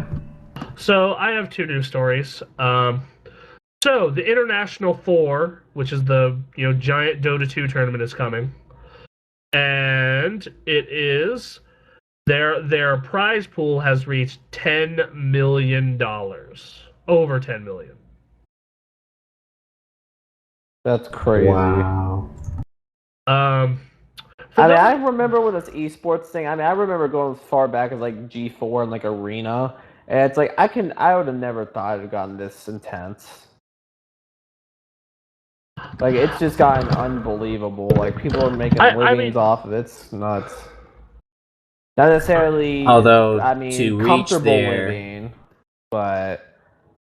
I don't know how I feel about living with 10 other dudes in the same house. Yeah, I was gonna mention that because the path to even getting a percentage of that $10 million is a lot of work. So continuing on with this, hey, Anthony, you're pretty foreign to Dota, and I know Nick and John definitely are. Oh, absolutely. Favorite game. So some of you guys, so Anthony and I could probably watch a Dota 2 stream and understand most of it. John and Nick, not so much. Well, the fine folks over running the International are going to have a stream just for you guys.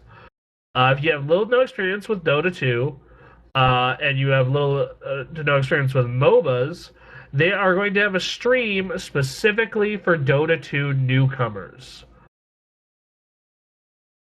That's awesome, actually. I mean, I love competitive gaming. I love competitive anything. So knowing that I can learn a little bit about a game and watch people compete at the same time is kind of cool. I like that. Yeah, I think that's a really good idea to help people get into Dota. See, John, I'm really looking forward to I think when you finally get around to playing Dota 2, you're either gonna go one of two ways. You're either gonna be like, fuck this, or you're gonna see how unbelievably scarily deep and competitive that game is, and you're just going to be just absorbed by it. I think that's the. Which here's the thing, like, if you get absorbed by that game, I probably will too. Because the main reason I don't play it as much as I used to is all my friends except one don't really play it much. So, oh no, like it's a very difficult game to learn, but like $10 million. That means like the first place team is going to get like 8 million for it's a 5-man team. So Yeah, that's insane. that's nuts, fucking nuts. It's a beautiful thing, actually. The thing is just like, how crazy are people going to be now about this? Because 10 million, like, I remember back when it was like, what? Couple million? Something like that? No, I mean, I remember back in the day where, like, they would have tournaments for games, and then, like internet, like, champion of the world would win, like, $50,000. And that was, like, this huge thing. Like, this guy just won $50,000 in a gaming tournament. I mean, like, I used to play competitive Halo, and like I remember like local tournaments and regional tournaments would go for a couple thousand. And I thought that was kind of nuts. And and like the MLG stuff, like I think a season of MLG a team can win 100,000. I don't know what the prize, I'm not sure, but like 10 million fucking dollars? Jeez. That's how big that game is. It's one of like it's the top 5 PC games in the world played right now. Let me tell you, like, these games are so huge. Like, I mean, everyone, like, whenever we think of like big PC games like Extreme Pop, we usually think of StarCraft 2, which is like the national sport of South Korea, which is ridiculous. And now you're talking about League of Legends rented out the Staples Center for their World Championships. And now you're talking about the Dota 2 International now has a $10 million prize pool. Freaking, like, Halo doesn't get this. And fighting games don't get this. But MOBAs do. So and it's really scary sometimes. As long as we're talking about competitive games here, first off, who's going to watch the International with me? I will. Honestly, I will at least watch some of it because it's like, when you're talking about $10 million, that's ridiculous. Yeah, no kidding. And you think about this is like for this year, right? Yeah, this is... What about next year? Like, if this keeps up, you're talking about... It's getting bigger. I mean, it's going to get to the point where eventually... Like, these gamers are just gonna... I mean, eventually will be to the point where these guys will be making millions of dollars a year. These guys are gonna become, like... I wouldn't say they would be, like, NFL famous, but with the kind of money that's pulling in right now... Freaking... Like, second string NFL money. This is... Like, freaking, I remember back when it was, like, maybe a couple or a few million. I remember I looked up golf tournament, the Masters, which is one of the most prestigious golf tournaments in the world. And the Dota 2 International prize pool was already bigger than that tournament. Which, yeah. So right crazy. Now, the biggest PC games on Twitch, or the biggest games on Twitch, are League of Legends, Dota 2, Hearthstone, Ultra Street Fighter 4, StarCraft, World of Warcraft, Counter-Strike, and then the next couple are kind of random. Minecraft and Zelda Ocarina of Time. So a lot of PC games then. Yeah. I mean, I think that's like one of the big things about the MOBA appeal is that freaking... I don't know about Dota 2, but I know League of Legends can run like on a freaking toaster. Yeah, like Dota 2... I mean, it's free. It's free. It costs you nothing to get the game. You can get it for free. It can run on something as crappy as my 4-year-old laptop with its integrated graphics chip, and you can still experience all of the intensity, the fun, the raging, and the terrible community with just about any computer that's, less than 5 years old. These are not, like... I mean, they're kind of high, but they're not that bad. A dual core from Intel or AMD, 4 gigs of RAM, and an NVIDIA 8600 or better. That seems a little-ish high. That sounds about 2007, 2008. which is No, like that's- 6 years ago. So So yeah, that's Yeah. not bad. that's it'll- not bad at all. I mean, I remember I ran it on Max on my old laptop, so I mean that's not Yeah. an issue. The only How thing I've noticed about League is that it's not very friendly against laptops that suck at single-threaded performance. I know that sounds a little complicated, but basically, if you kind of have like a quad core that isn't clocked very high, you may or may not have a problem. But anyways, like those games are so popular because at least in the case of League, you can run it on just about anything. It's like you've got a old computer from freaking 2005, yeah, it'll run it. You've got a shitty laptop, 4-year-old laptop with an integrated chip, yeah, it'll run just fine. It's just, yeah, it's great. Okay. Tech-wise. All right. So Running on your computer. as long as we're talking about competitive gaming, Evo starts the Friday that this goes up. The Evolution Championship Series of fighting games. Hello, anyone? Anyone care? I am definitely excited for that. All right, so it's in Las Vegas, which, John, we should go next year, man. Yeah, I'm Go. all for it, man. Yeah, Anthony, you want to come with us to Evo? Yeah. Let's come on, man. Come with us to Evo. Like the new Smash Brothers might be there. You know? Yeah, I'm sorry, but it's just like, hey guys, so what game are you here for? I'm here for Smash Brothers. And then I just get the bad look and just like, wait, that thing? Because I already know what the stigma kind of is. Smash Bros. Isn't exactly a, quote, traditional fighting game, unquote. So, I mean, just ask Bronson, he's already kind of given it the bad eye already, just thinking that's like, oh, this game is compared. I joke around with it, yes. But go ahead. Yeah. But, anyways, yeah, the new Smash Bros. Is there, but I kind of don't care because it's like, hey guys, I've already seen the new Smash Brothers. It was at E3, and they put it on that gigantic screen, and it looks like Smash Brothers. It's to see people play it competitively. Like, fighting games are... I don't know if I want to go all the way to Las Vegas just for that. But fighting games are super awesome to watch competitively. Like, they're great. Like, you don't even need to fully understand them to see why they're entertaining to watch. Especially close matches. They have the games for this year. Killer Instinct, Injustice Gods Among Us, Blaze Blue, whatever the new one is, King of Fighters 13, Tekken Tag Tournament, Ultimate Marvel vs. Capcom 3, Super Smash Bros. Melee, and the main event, Ultra Street Fighter 4. Okay. So yeah. Wait, do they not have a Mortal Kombat game this year? No, Injustice is the Mortal Kombat sub-in. That's really lame. But they have Killer Instinct, man, so it's okay. Yeah, that's better. That's A-okay by me. They don't have Persona 4 Arena, but next year they'll probably have Ultimax, so I'm not super bummed out about it. Oh no. I'd say let's compete in Evo next year, but we'd probably not even make it past the first round. Yeah, no, we'd get our asses kicked. At least I would. I mean, depending on if I got a shot to win a game of Persona 4, but that's it. No. Oh no, I think that's a pretty good game lineup. I mean, granted, you're mainly there for Capcom. You're mainly there for Street. That's the main event.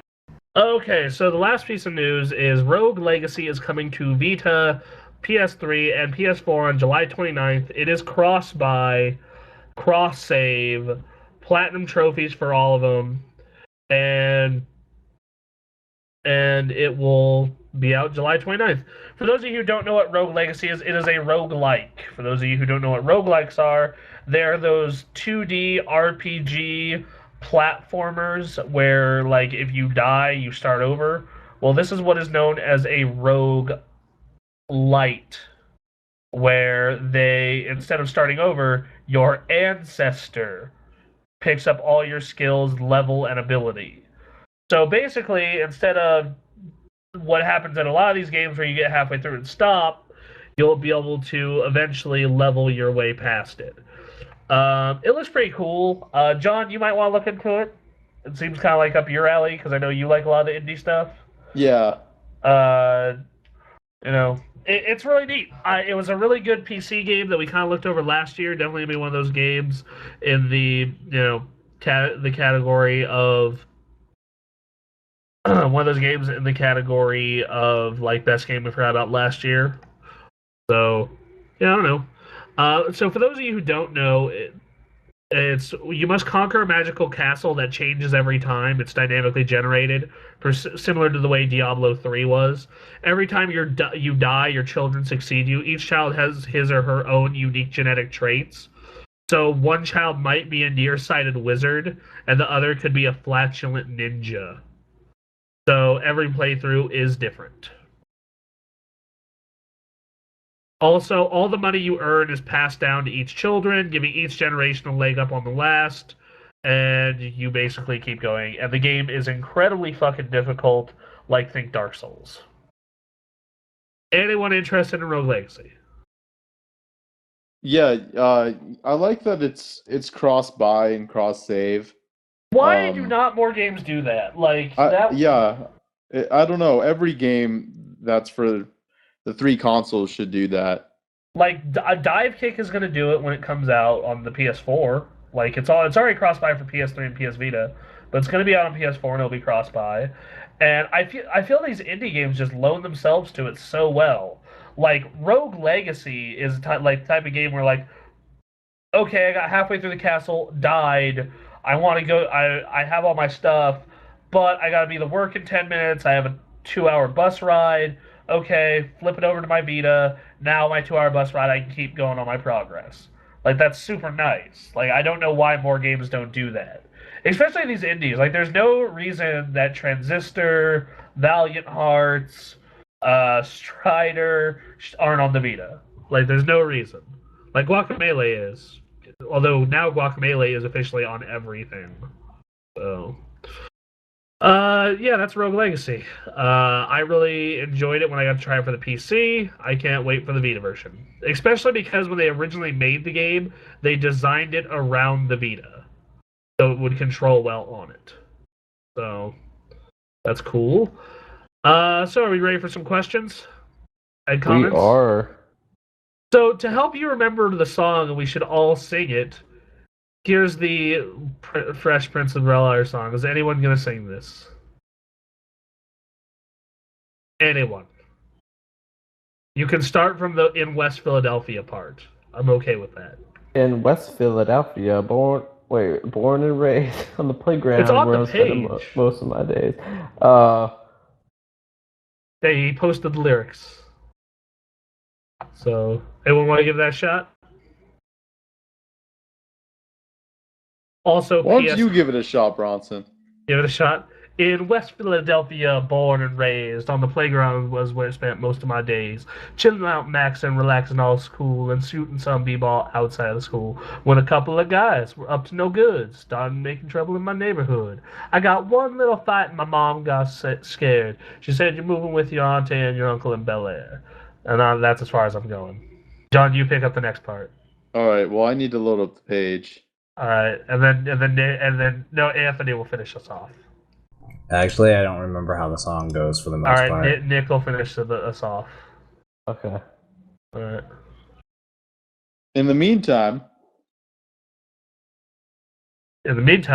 he also says, "Rest in peace, James Avery," which that sucks. Didn't he die like last year? Yeah, it wasn't too long ago. It's Yeah, that's a bummer. Yeah, definitely. Proving us fat guys, we don't live long. Enjoy me while you can, people. Because once my 40s hit, it's all downhill from there. Even when I'm in shape, that's when I'm done. 40 years, that's enough. That's some positive thinking you got going on there, Bronson. Oh no, I'm not gonna kill myself. I'm just gonna eat whatever the fuck I want. So isn't that the same thing? I mean, well, kinda, but it's more long term and slightly more. All right, Bronson, where'd you leave off? I left off. I whistled for a cab. So I that's where you whistled start. for a cab, and when it came near, the license plate said fresh, and it had dice in the mirror. If anything, I could say that this cab was rare, but I thought, nah, forget it. Yo, home's to Bel Air. All right, Nick, do you have it loaded? All right, I'm opening it right now. This is gold. Comedy gold. Some All displays. right. I want some displays. Oh my god. Okay, where did we end off here? You start at I pulled up to the house about 7 or 8. Okay. I pulled up to the house about 7 or 8, and I yelled to the cabbie, "Yo, homie, smell you later." I looked at my kingdom. It was finally there, sit on my throne as the Prince of Bel Air. Yeah. Yeah. The All kill right. 90s. 90s. We're all 90s kids here. I was born in 90. Oh my god. All right. So, he also says, "Hi, John. You're next." Yeah. And then you What exactly am I next for? That's what I was kind of curious about. I have no idea. So, All right. Well, if it's this, we had a little discussion with Solid Kratos on Facebook today about how this site is a cult. So, A cult. yeah, you should be on Facebook more. We have some pretty interesting, conversations. it to say is. the It least. was a pretty good conversation. Yeah, I mean, it's just as good as the conversations where I talk about how watermelon Gatorade is disgusting. So, let's never drink that. Oh boy, we got another big post. Okay, another Solid Kratos one with questions. Hello guys, how's it going? Since there are very little gaming news, I might as well ask you random questions. First, John. Hi, John. You seem like a cool dude, but I'm curious if you don't mind telling viewers who you are and what games you like. Introduce yourself to the listeners, I guess. We need to see if you're an awesome guy with decent tastes in games. So you make your top 10 games of 2014. Unless you're like Aaron, who picked Devil May Cry for the top 10 and had to be sacrificed and kicked out of TGA. We didn't kick him out. He quit. But yeah, Aaron has a little bit of a history of kind of pissing us off a little bit, just a little bit. Like 1 year was like Assassin's Creed 3 number 10, Mass Effect 3 got kicked off the list. Like what the hell? What, like 2011, he didn't do anything to piss us off because he was sick. I know, but He was sick, 2011 or 2012 and 2013 2012 was like, Assassin's Creed 3 is not better than Mass Effect 3. or Mass Effect 3 Sleeping was Dogs. Mass Effect 3 was actually a good game. Assassin's Sleeping Creed 3 Dogs is was just an a load awesome of game. wasted potential. Sleeping Dogs was so good. And then more recently, Devil May Cry was like a number 9, and it was like, Which is bullshit. We talked about this. Fucking Tomb Raider should have been in the top 10. you know what was really funny was Raider that is Tomb a Raider was million actually at times- number 5 because we weren't saying anything against it. That's what I don't get at all. Is how do you have a game? See, this is why I will be on the fucking Game of the Year awards this year, and I will not fucking miss it because I don't. How the fuck can you have a game at number fucking 5 and a game that came in at number 9 take off the number 5 game completely off the list? Okay, That makes zero sense. So this is what happened. Tomb Raider Like almost whatever was number 10 should have been slid off. Like okay, that well, makes no sense. All right, Like so how this do you is- remove number 5? Like that's a pretty All good right, ranking. So it wasn't it was number 5 just because none of us could find something better. Otherwise, it would have been in the bottom half. But then we remember Dota 2 existed and came out last year, so that pushed that at number 5. And then we're like, okay, where in the bottom 5 should it go? I mean, And- we were kind of insistent that each of our most favorite games should at least make the list.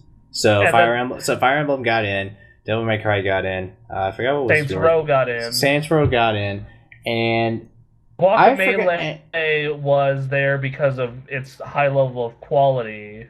And then I don't know how the fuck Pokemon got on there. I'm a little confused by that too. Aaron fucking he argued something to get Pokemon on there. And for but, some reason, we placed it above Fire Emblem. We So I don't placed know it what above happened. we put it above Guacamelee too, which I don't know what the fuck we were doing there. This is why we need to go back and listen to those debates. Then we'll have our answers. Or we don't have our answers and think we're just complete idiots. This year is going to be interesting because I can already tell you that Nick will probably be really into Destiny. This year is going to be really interesting because I'm going to be like, okay, guys, it's dominated by PlayStation 4 and Xbox One games, and I can't talk about any of them. I mean, like, because I don't have a system. In Nick's defense, Bronson, I'm pretty sure everyone on the planet's going to be pretty in love with Destiny. Oh, no, I know. And I'm going to be sitting here in Camp Bayonetta 2 being like, yeah, we broke 1 million copies. That's an achievement. Actually, if they even get 500,000, that would be miraculous. Yeah, no, if that game breaks 500,000, I'd be fucking surprised. No, I'm just super excited for Destiny, just not as much as Bayonetta. Like, I know Bayonetta's going to cause fights. I can already tell. If it ends up being as good as the last one, that game's going to cause fights. Well, at least if I can somehow get through Bayonetta 2 and somehow click with it, at least I'll be on your camp for that. Donkey Kong is going to cause fights, because that's been my favorite game of the year so far. Ooh. Yeah, Donkey Kong Country, I think I like it more than Infamous. I like it more than Transistor. I like it more than fucking Titanfall. Titanfall, I think, actually might not make our top 10. I really do. I think it was like one of those games that was hyped up, it came in, and it just kind of was quietly forgotten. If it does make it, it's going to be like a number 9 or 10 game. Yeah, because I look at the really good games from this year: Mario Kart, Infamous, Donkey Kong, Transistor, the stuff that's coming out later in the year: Destiny, Bayonetta, Persona 4 Ultimax, Smash Bros. Like, I can literally see Titanfall dropping out of the top 10. I really could. You know?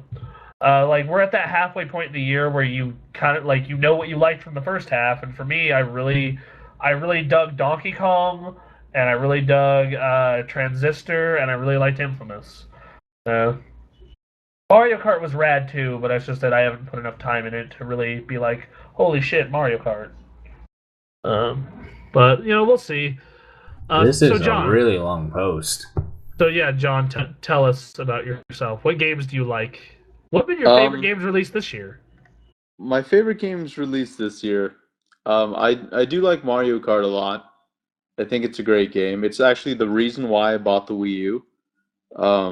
Yeah, didn't you chose Pikmin with it? How are you liking Pikmin? You know, I've played probably about an hour of Pikmin. I just love the Pikmin franchise. Those games I like them, but they frustrate me so much. Yeah. But I think that's what I like about it, and I like how how there are a little bit of RTS elements in it. Like that's what it's classified as, which I always found that really interesting that they classified it as an RTS. Yeah, but I mean the whole series are good. I don't think this is the best one, definitely, because the first one's definitely the best one, but I mean it's pretty solid so far. Yeah, I chose New Super Mario Bros. U as my free game. And I love 2D Mario games. I love Mario games in general. They're just like Mario is gaming. Just it triggers my nostalgia, and then those games are just so well made. But holy shit, I suck at 2D Mario games. Like, I'm okay at 3D. Like, I'm kind of good, but I am terrible at 2D Mario games.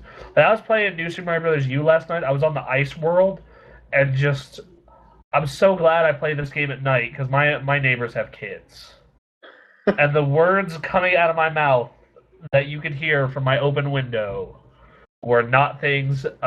They would make sailors blush. So, like, just... Holy hell. Man, you want to talk about Mario games that cause my blood to fume? Mario Kart Double Dash, 100%ing it to get the gold card. Yo, have you gotten to those secret levels in Super Mario 3D World yet? Nope. Oh yeah, actually, I did. The Star World and stuff, right? Yeah, the Star Worlds and stuff. Oh man, I do not want to. Like, I sucked so much that it's like, here's like Invincible Tanuki suit. Yeah, yeah. Super Mario 3D World was just fucking ridiculous. Like some of the which one? Like which Mario, or like what are you talking about? Well, the 3DS one or the Wii U one? Oh, 3D Land is the DS one. 3D World is the Wii U one. I got you. Yeah, like the one on the oh my god, the one on the 3DS is also hard as hell. Yeah, that's But why I was. That's the one I was thinking of. like 3D World also like I feel as though like beating the main game is like just like oh yeah cool you beat the main game, here's the real game bitch, and it's just like oh my god fuck this.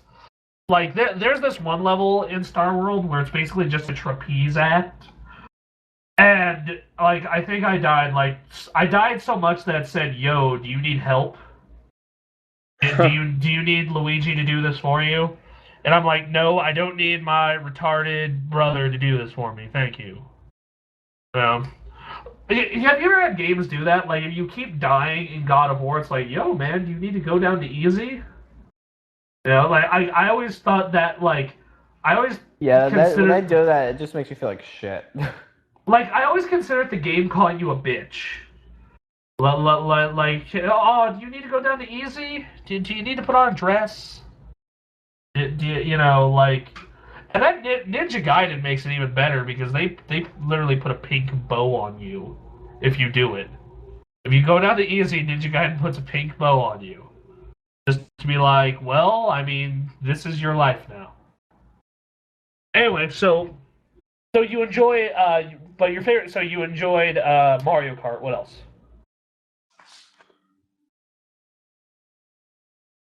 I have a really hard time remembering what I've played the past year because I play so many games. Metal Um, Gear, Infamous, y- oh, Infamous was phenomenal.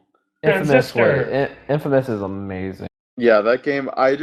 I think I've had conversation with you about this before, Bronson. How I just sat there and looked at everything, and I took like a billion screenshots on that game. Um, That game. Like, first off, I already love Seattle. Seattle is my favorite city in the country, and then like they nailed the vibe of Seattle. Like they just nailed it. Like it's not like an Assassin's Creed game where they do a scale version of the city, but man, they nailed that city so hard.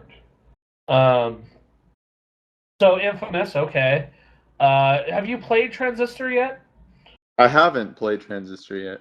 Did you ever play Bastion? I have, yeah. Did you finish Bastion? I did not.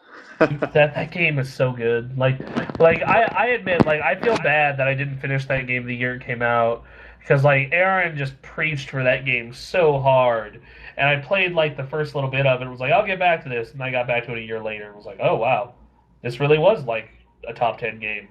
Oh, too late now. Okay, so anything else you played from this year? I think the big moments were Infamous and Mario Kart. Oh, Um, didn't you play FFX HD? yeah, I have that on the Vita. Oh, okay. Um, but I mean, I don't. That's definitely not my. I tried to exclude remakes and remasters. So Um, this is how our Game of the Year awards go. On your own personal top 10, you can do anything you want. It can be a collection, it can be a remake, it can be whatever, as long as it was released that year. But then we have a bunch of rules from when we do the site awards. Yeah.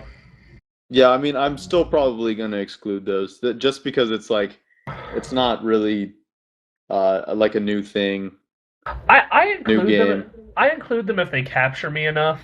Like Final Fantasy X was a great game, and the remake is phenomenal, but it didn't capture me the way like the Metal Gear remakes did or the Persona 4 remake. What about all time? What are some of your all time favorites? Legend of Zelda: Ocarina of Time is my favorite game ever made. Um, that's my favorite game. The Last of Us is not far behind. I actually beat that game like 5 or 6 times in like the first month.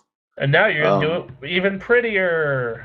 oh, I know. I'm gonna buy it on the first day it comes out for the PS4 on the 29th. Um, that's actually the reason that I am not going to get what other game is coming out on the 29th? Madden, Diablo, Transformers. No, I'm gonna get all those games except Transformers. But anyway, yeah, The Last of You Us. should get Diablo on your PC. I'm gonna get Diablo on my PS4 actually.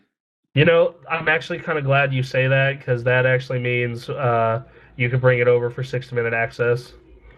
That sounds awesome. Because I played it on the PS3 and it was awesome. Yeah, like that game, I'm probably never ever gonna play it on a console besides for 60-minute access. But you being able to bring that over means I can have Tales of Zillia ready, and we can have 2 60-minute accesses that week. Yeah, that's awesome, and we can check out those new PlayStation exclusive maps, the clickers. Yeah, that'd be cool. What did you play? What class did you roll in that game? I think I just went with the Barbarian. That's what I went with also. For my first playthrough. Anthony was a demon hunter. Nice. Anthony's a badass. And he is badass. As we saw at Game Expo. Yeah. If you go Barbarian, I might go Wizard. All right. I mean, I know they have that new class. I think it's Templar. Crusader, I think. Crusader, that's what it is. Yeah, I'm gonna go with that. I'm gonna roll with that so I can try it out. All right. All right. Well, that's good. I'll ask you after the show about sequelitis. So the next couple questions is so I read an article that GameStop will buy exclusive content when a game is developed. That already sounds bad. Imagine other companies following this action. Here's the thing: it's just pre-order bonuses, dude. And usually pre-order bonuses aren't like anything that matters. Like that's like developers won't put anything out there that's significant for sale. So then it comes like, get this Destiny emblem, or like just dumb stuff like that. Like I mean, some of the game. Here's a little bit of extra money, just a little bit. Yeah, something like that. Yeah, like maybe if you were like, or maybe at the worst I've seen so far that I can remember is the case of Forza 4, where it's like pre-order here and get this car, pre-order there and get that car, and I'm just like. They eventually put it all in a pack and said, here, for those who never really get to experience all these other pre-order cards, here's all of it in a single car pack that you can pay $10 for. But I thought it was still ridiculous with like store-specific bonuses. And I'm like, you want to know the best pre-order incentive I've ever had? No. Pre-order Mario Kart 8 before May 9th and get a $25 Dell gift card. So... Actually, I think like there was like some pretty awesome ones where it's like, hey, pre-order the Lost Story. It's the same price as the rest of the Lost Story, but you get like a free art book, and a soundtrack. I remember Metroid Prime 2, get a free shirt. I miss getting shirts for pre-ordering. Like that was cool. I miss getting like actual cool stuff. Like Catherine. Like if you pre-ordered Catherine, you got the CD, the soundtrack. That was awesome. Same with Last Story. Like if you pre-ordered Final Fantasy X HD, you got an art book. Like there's like cool pre-order bonuses, not dumb shit like DLC, because a lot of it just doesn't matter. Like I remember the last of like Beyond came with a really shitty making of video in a steel case. Like that was stupid. GTA 5 came with a blimp in multiplayer. Well, the new Destiny limited edition, it comes with like this like weapons art book and a steel case and.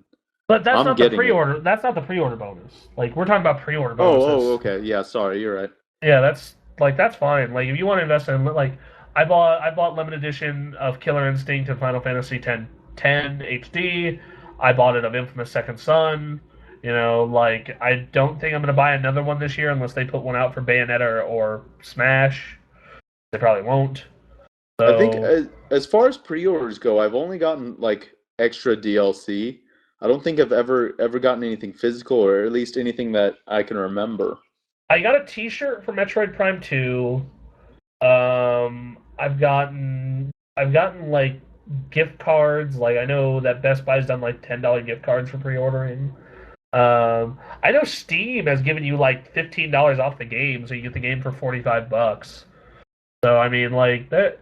I've got some cool ones, but like most of them are just stupid. Like they're not worth anything. They're not cool. Like I mean, I like if one of the better ones I saw is certain retailers get different Batman costumes. Like oh yeah, of course I'm gonna pre-order at Amazon so I can get Batman Beyond and Adam West. Like who doesn't want to play as Adam West Batman? All right, so moving forward. Mighty Number 9 is going swimmingly and I can't wait, but just recently Kenji Inafune made a video asking for more money to add English voice actors.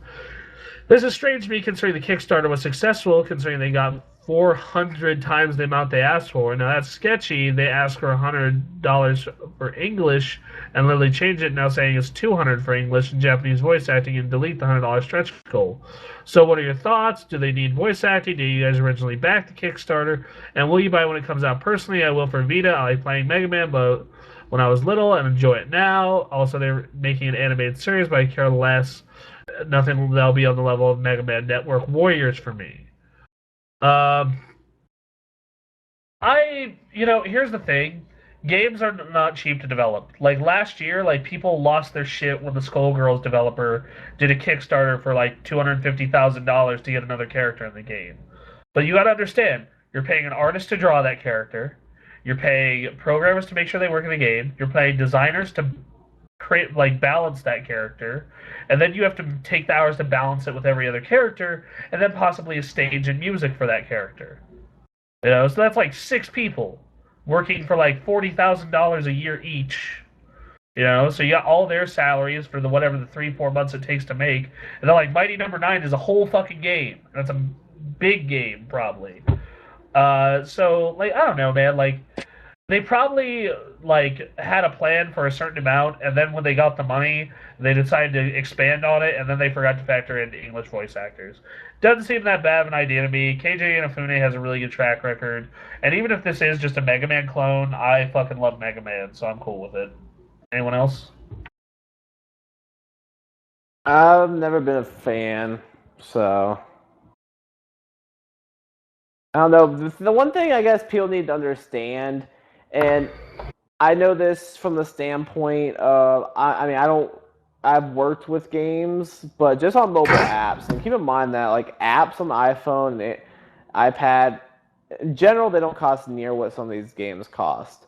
And I know what it costs to make some things, and you may be like, why does it cost this much for one character? And it's like, well, you got to understand something. You don't just have one person working on this one character. You have to do various things. One, you have to have the artist. The artist has to come up with this character. They have to put the creative mind to work. They have to make it happen. Then you have to pay someone. So you've paid him. You then have to pay someone who takes that drawing and makes it come to life. Make it come to life. Then you have to pay someone to figure out, for example, a fighting character. What skills are they going to have? How's that going to interact with other players? Then you have to pay play testers to make sure that the character is balanced, not overpowering. There's so much more to it than you think. Like these little iPhone apps, you're like, oh, they're so basic. You put this here, you put that there. No, it's not that simple. It's really not. To do like the TGA version, let's talk about the comics that we've been doing. All right, so we do a bi-weekly or hopefully soon weekly comic that includes a blog with it. All right, so let's say Aaron and I, let's say that we had salaries for all the people that work on that thing. All right, well, Aaron and I have to write it, and then write the blog, and then we ship it over to Bremen to draw and color, and then we ship it over to Anthony to proof and post. Like, now, imagine that, but with something as complicated as a video game character. Like, think about that for a minute. Just really think about that. Yeah. There's a lot of planning that goes into making a game.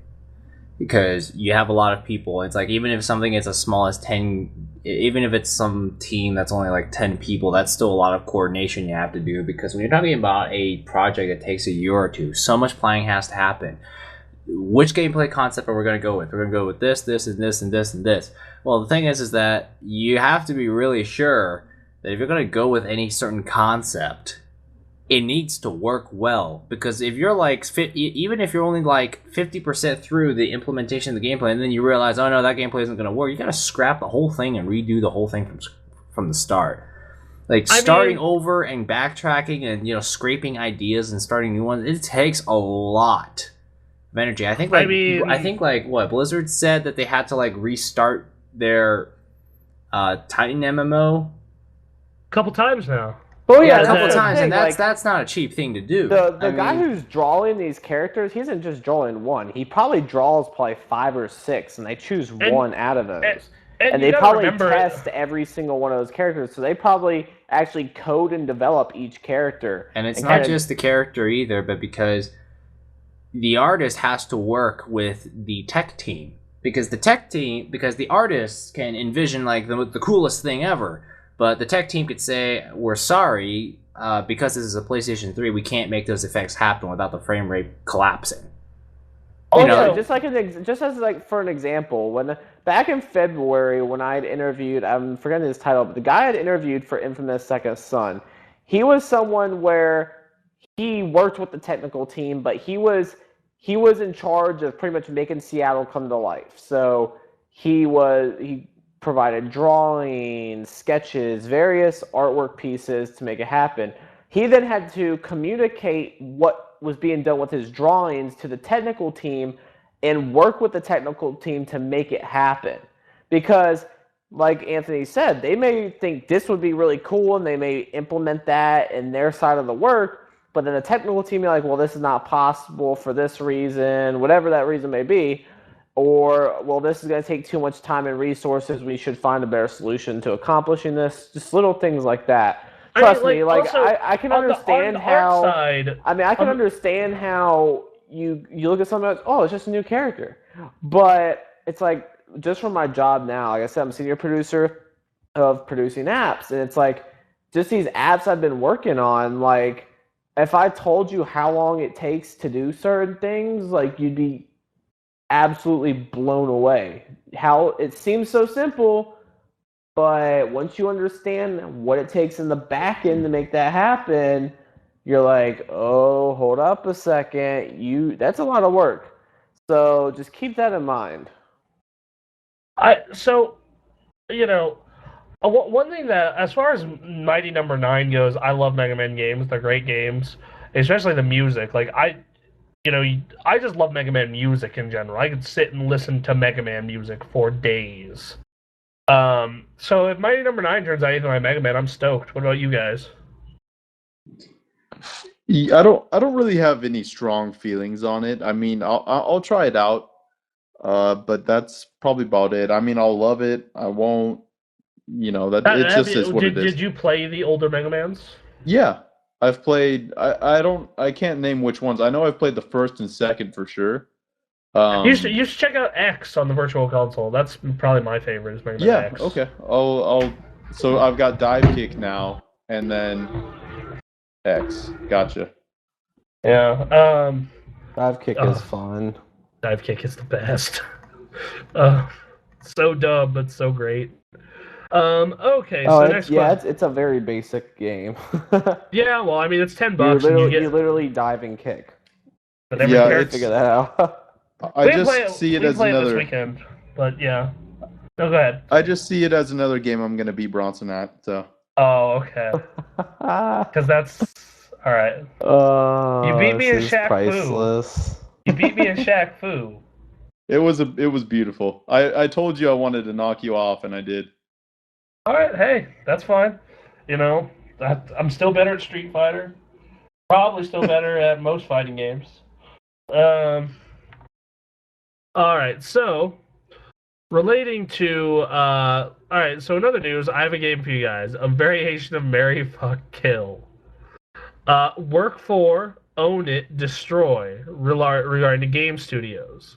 Let's see, so you work for the company or studio, destroy the company or studio, make everything gone, including IPs, and anything owned by the company or studio. First group, Capcom, EA, Activision. Wait, sorry, what are we doing for these companies? We own it, work for it, destroy it. And this is which companies? For the first set, Capcom, EA, Activision. And the options are, sorry, what again? You have to either own it, work for it, or destroy it. Own it, because they are good at fucking making money. No, you pick which one goes to what. So you own Activision. I gotcha. Okay, I would, with Call of Duty being big and Destiny about to be the next big thing, I'd own Activision. I would work for Capcom and destroy EA.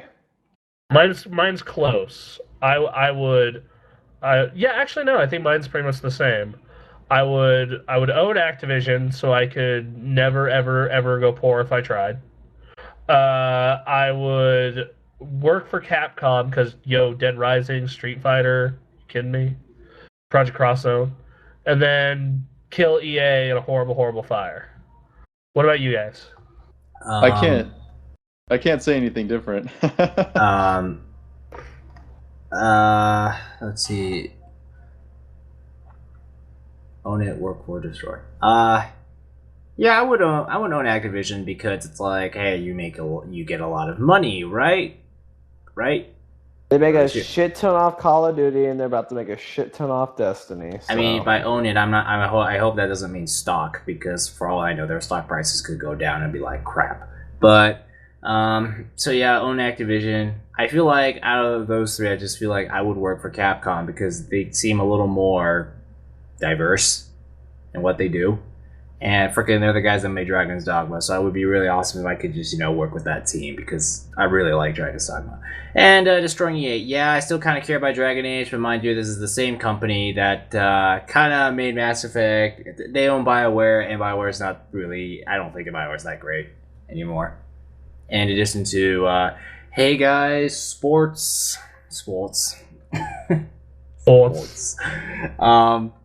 Yeah, EA just seems like the most soulless out of those three, which is why I would destroy them. All right, so second group, Atlas, Platinum, Square Enix. God damn it, this is a hard one. Okay, Atlas, Platinum, and Square Enix. Oh, that is a tough one. I would own Square Enix. I would work for Platinum, and I know this is going to hurt Bronson's feelings, but I am going to shut down Atlas. Now, the only reason why I do not have anything against Atlas whatsoever, but I would not own Atlas because, yes, they're profitable, but they're nothing compared to Square Enix. And two, I think Platinum Games has more games I'd be interested in working on compared to that of Atlas, because Atlas games just don't interest me. So, I would work for Atlas because from what I saw at E3 and talking to their PR guy, John Harden, that is a company culture I can get behind. And they work on a lot of stuff that I would die to work on. Just, oh my god. Persona, the other Mega 10 games like Catherine, just, Fairy Fencer, just sign me up. I would own Platinum because I feel as though that, I wouldn't get a ton of money, but still make a decent amount of money. Those guys probably pulling good cash. Just say, all right, hey, man, Nintendo, we'll keep making stuff for you. Just, here you go. They bring in money, but they don't bring in Square Enix money. And then I would shut down Square Enix for what they have done to Final Fantasy and that crime. So, as sad as it is to see Sleeping Dogs go with it, along with the new Tomb Raider, and the new Kingdom Hearts. Oh, fuck. See, that's the thing. Between Kingdom Hearts and frickin' Tomb Raider, Square Enix be making bank. That's why I'd own them. See, my problem with Square Enix, though, is, Final Fantasy, the last new, not a remake, new good Final Fantasy came out in 2007. And then the last Kingdom Hearts game came out in 2006. And then Sleeping Dogs and Tomb Raider were rad. But those are made by Eidos, which is owned by Square Enix. So I guess that goes down with the ship. But that's a shame. I don't know. I enjoy the stuff that Atlas and Platinum produce a lot more than Square. As much as I love Final Fantasy, and it'll be sad to see it and Kingdom Hearts go, just Atlas and Platinum continue to put out good games every year or so versus Square Enix, which is the last thing that they made that wasn't a remake that I was just infatuated with, just really into, was Crisis Core. So, I don't know. What about you, John? I would work for Atlas, own Square Enix, and then get rid of Platinum. And I don't know. Platinum, the only game I've played that they've developed is Metal Gear Rising. Which, how fucking awesome was that game? Well, that game was awesome. Ridiculous. You fight. But I mean, I played a lot more by Atlas. fight a congressman on top of a Metal Gear, and he's really like a robot. It's fucking weird. Makes no sense, but I love it. No, I agree with you on Atlas.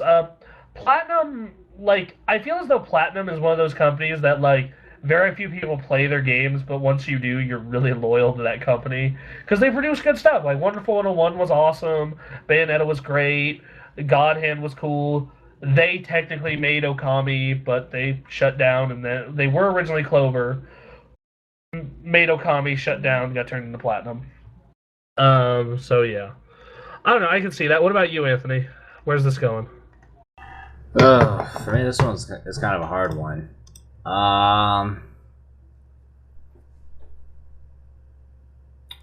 I would own Square Enix because obviously there's like the whole, they're a super big company, and if you think about it, they're kind of slowly working their way back up again after those really dark years in 2010.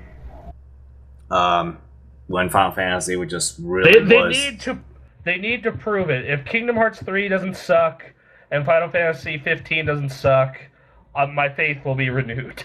Yeah, like that's the thing is that, you know, they look like they're getting the stuff back together because let's be honest, 2010 was not really a good year for Square Enix because Final Fantasy was just kind of in the dump. 13 was a disappointment. 13 Versus was like a limbo. 14 was absolute garbage, and now they're like, okay guys, 15's happening. 13 Versus is happening. It's now 15. We swear it will come out. We remade 10?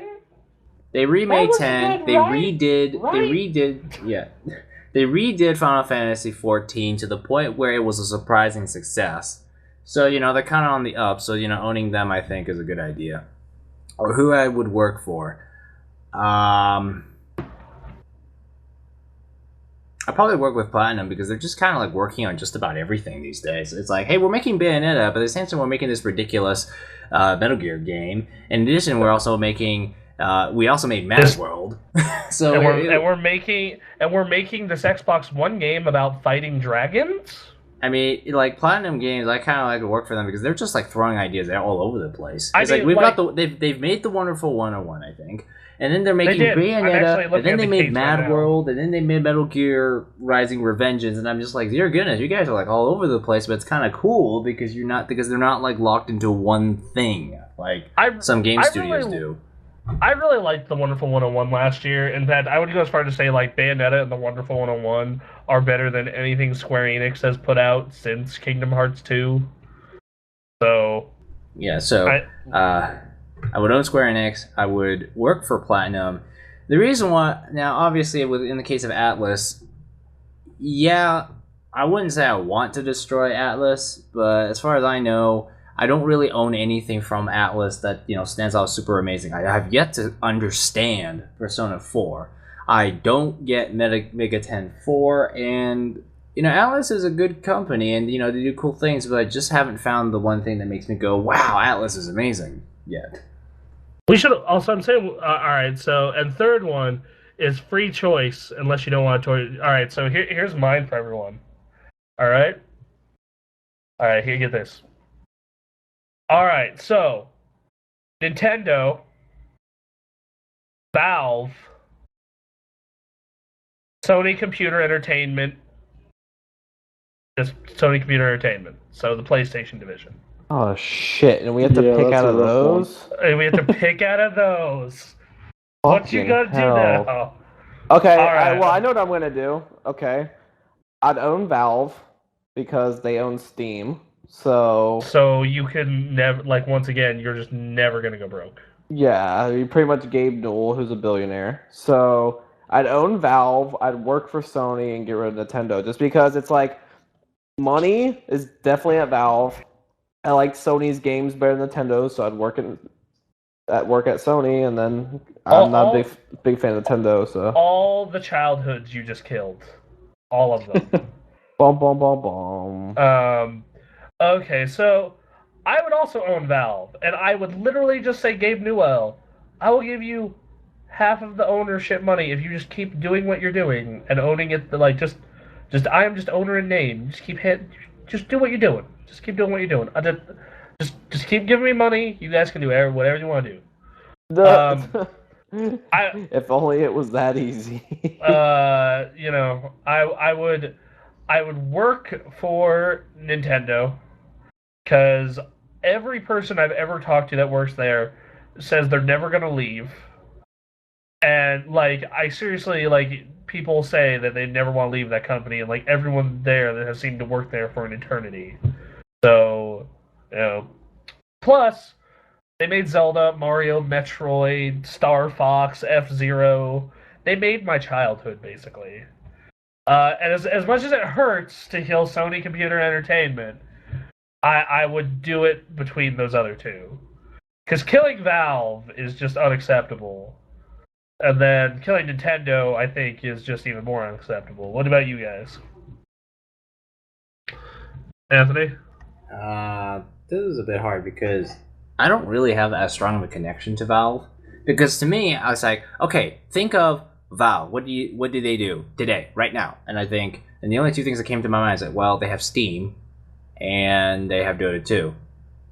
Steam, which is the #1 platform for PC gaming. it's Yeah, the number one platform but for the thing gaming, is that when actually. I think of Valve, games isn't exactly like the big thing that pops to mind. Yeah, they made Portal 2, which is absolutely amazing, and I think it's the best cooperative experience I've ever had. Like, you know, they made Portal 2, great, but then I look at Valve and it's like I'm kind of not really sure if I'm seeing a gaming company or a just generic software company, because this is the guys that made Steam, true. But these are also the guys that's making Steam OS. You know, a new gaming operating system for your computer. So, but like, here's the thing: like, they made TF2, Half-Life, Counter-Strike. All right, how long ago were those? Okay, well, TF2's as old as the original Portal. Six years old, seven. Okay, because the thing is that they made Portal 2, which is great, and they make Dota 2, great. But you know, at the same time, they're also like they're doing Steam and they also did Left 4 Dead 2. That's only 4 years old, 5 years old. 5 years old. Okay, yeah, but like a lot of the games in their portfolio is kind of well, yeah, they're a little old. Steam, so that's kind of why I think to myself, Valve is a game company, true, but at the same time, lately they're like doing Steam OS and Steam. Well, and I mean, like, it's like the rumor has it they're Steam working. Box. Steam box. Rumor has it they're working on Left 4 Dead 3. Rumors. Rumors. I mean, they're 1 year. You know, first off, Valve has that Blizzard philosophy of like, hey, when's done? I don't fucking know. Whenever. You know? and they can do that because they just have so much money coming in from selling hats on Team Fortress 2. And running Steam. Running Steam. Like, I do know it's not like Nintendo, where Nintendo's like, fuck, we have to get a game out fucking this winter. Mario something, Mario Ballet, fucking make it happen. You know, like, okay, Valve can just be like, oh, Half-Life 3 sucks, let's start it over again. All right, so owning, yeah, I'm gonna go with owning Valve. First off, it's private. How could you not? It's like it's privately owned. Yeah, it's private too, so you're making money.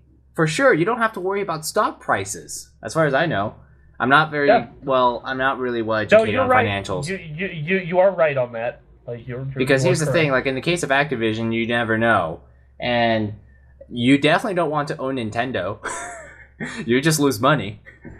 As you know, as cool as Nintendo is, they're losing money. So, like Nintendo, would I want to work for Nintendo? Part of me says, oh, that's a really hard one. Part of me is a little scared about working at Nintendo because those guys look like they lock themselves in their offices and don't see the outside world to have made an online service that primitive. I feel. You're probably not wrong. That's the fucked up part. Yeah. I mean, they make amazing games, but I'm a little concerned about if you work for them, would you ever see the outside world ever again?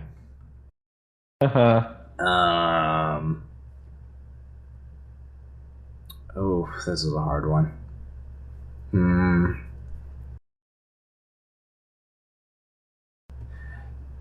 Yeah, I would work for Nintendo, but yeah, I would probably work for Nintendo. I'll probably be working on the same thing every year, but yeah, I think I'll be okay with it. But it's like, here, we're gonna put you on the EAD team. You work on Mario, nothing but Mario.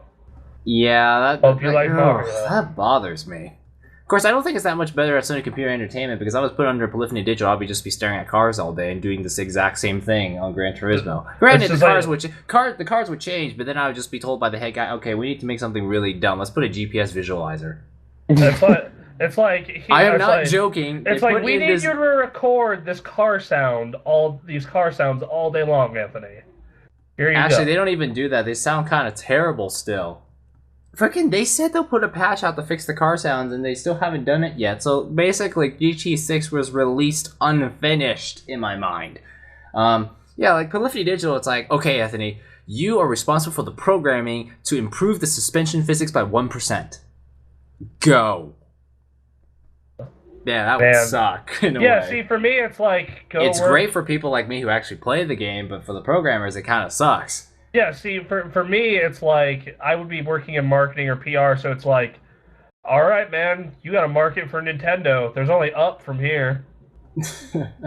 Let's see, other, like, okay, if I don't work at Polyphony Digital, where else would I work under Sony? Naughty Dog? You would work yourself to death. Those guys, like Naughty Dog, Naughty Dog are perfectionists at what they do. You would never sleep. You would live at your desk. Yeah, you sleep. Really would. You don't sleep because of fear of imperfection.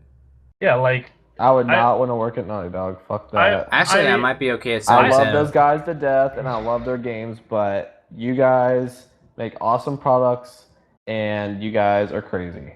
I do not want to be one of the crazy. Man, you hear all these crazy stories about the sacrifices that people make to achieve these amazing works. I remember reading about the Gran Turismo team, like some of those dudes slept under their desk. So yeah, in the search for perfect suspension physics. Dear goodness, you could really tell. You could. If I had to pick someone at Sony to work for, I'd probably work for David Cage. Just so I could like be his editor and be like, just critique David Cage, because that dude would be a great director, but he's a terrible writer. David Cage, right. David Cage needs a filter worse than any other writer I've ever seen. Like, he knows how to create a scene, he knows how to make it emotional, but he is bad at everything else. His editor must be terrified about critiquing his boss because, well, it's his boss. Yeah. If I had to work for a Sony company, I'd probably work for Media Molecule. They just seem like they'd be freaking awesome to work with. They seem like a small Google. Like, I bet their offices, they have like a freaking ball pit, and like, I don't know, like, I just think working for Media Molecule is like super relaxed, super chill, really creative people going on there. I think that'd be pretty cool. Yeah, I think that'd be cool. I don't know if I want to work for Sony Santa Monica or the MotorStorm guys. Forgot what they're called. Evolution. Because here's the thing. Evolution make a Drive Club. Yeah, Evolution. They're the people that making Drive Club, but they're not like Gran Turismo obsessed with suspension. They're just okay, we're just gonna be obsessed with the detail in the car, and we're gonna make it a fun driving game. Or I can work at Sony. You can work at Gorilla. I was thinking Gorilla. Gorilla would probably be my second choice. Yeah, my second choice would be House Marquee, which are the Resogun/Stardust developers. Because those guys, I got to meet them at E3, they seem super chill. Those guys seem like they'd be hella fun to work with. I think my second choice might be... I mean, I can't decide between Evolution or Sony Santa Monica because I'm a bit of a sucker for cinematics. So, The Order 1886, that's... Yeah. That's one pretty cool looking cinema. You could make it so God of War story is better. I'm not really a story writer though. Hey man, you could. It's like I said with Nintendo. It's only up. Like It's like something has slighted Kratos. Kratos wants revenge. Kratos gets revenge. The end. He gets revenge by blowing up the entire Greek world. Greek mythical world. Goddamn, God of War 3 story was not very good, but I mean, it's basically Kratos going out killing everything, and then I don't even remember how I made sense of the end at all. Well, no, it was really stupid. It's like, oh, Pandora's box is actually like hope. So stupid. Like hope. That's what it is. You know, and then like Zeus ends that shit, and then Kratos kills him inside of a Titan. Yeah, that game was rad. God of War 3 was super awesome. Okay, so Anyway, so just say I would own Valve. I will. Oh, this is a hard decision. I will work for the Nintendo, and yeah, destroy Sony. Not saying that I hate Sony. It's just that as far as things sticking out to me, just I'm not really a big Sony person yet. Okay, I think it's up to John now. All right, John. Then we really gotta get this moving. Own Valve, work for Nintendo, and destroy Sony. So there's a consensus for the most part. Yeah. All right, so let's see. You went to Game Expo, which was awesome. So what was the best things you saw as far as cosplays, bands, etc.?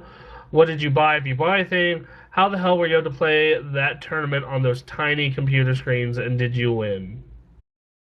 Okay, I guess we'll start from the top. Best cosplay was Snake.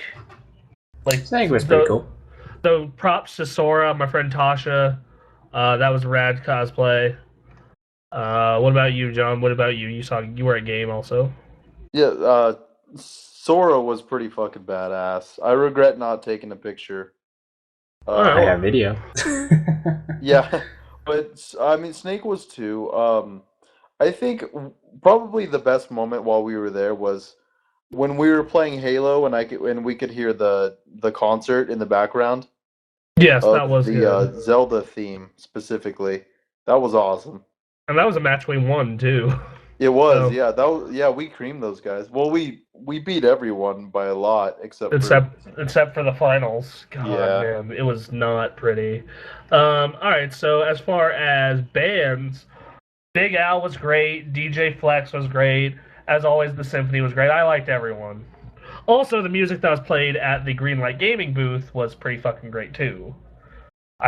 You can ask John. I was ready to dance the whole day. For my favorite music, Big Al's. I really like Big Al's opener. The HBO theme thing. It was really good. Which one is that? I know he has a couple that I really like. It's the first song that he did. Oh, yeah. Okay. It's the HBO one.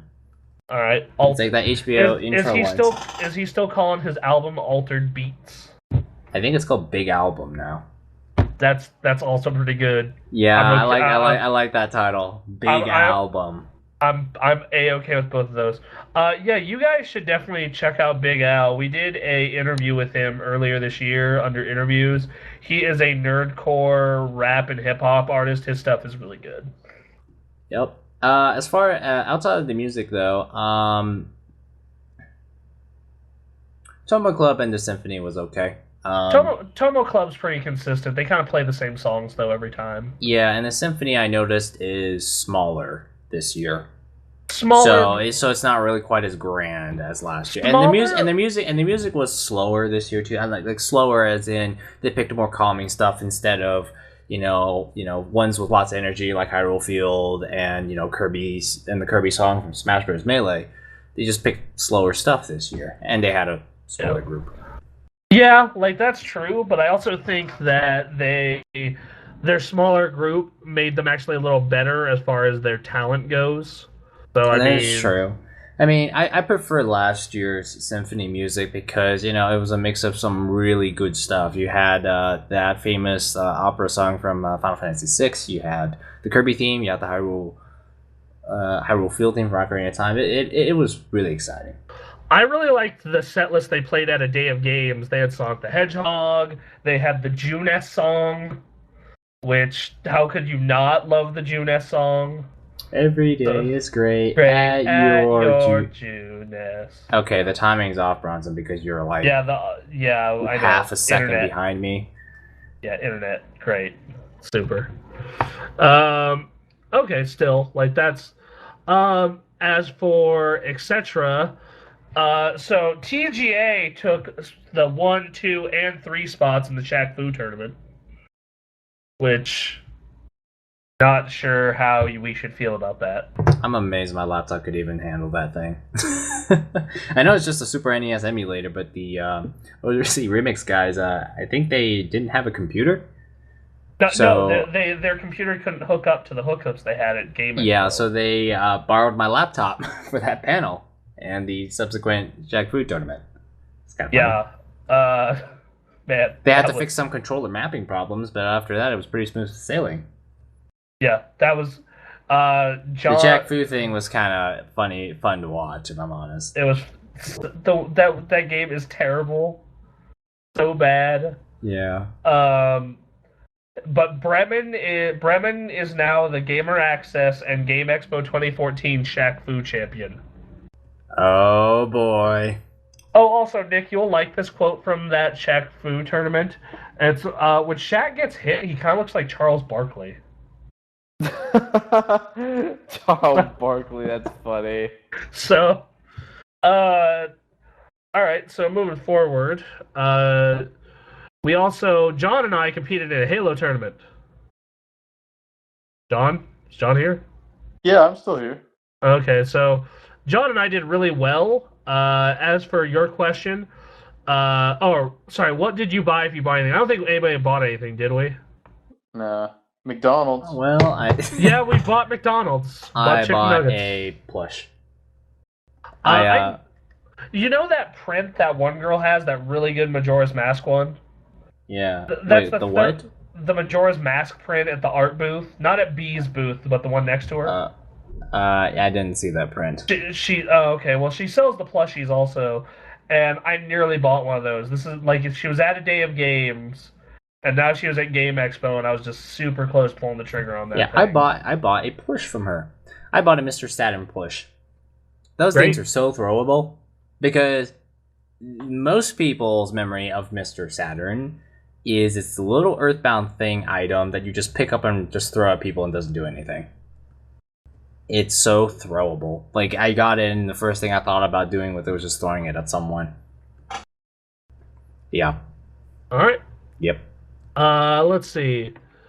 All right, so the next thing is to John and I. How in the hell were you able to play that tournament on those tiny computer screens, and did you win?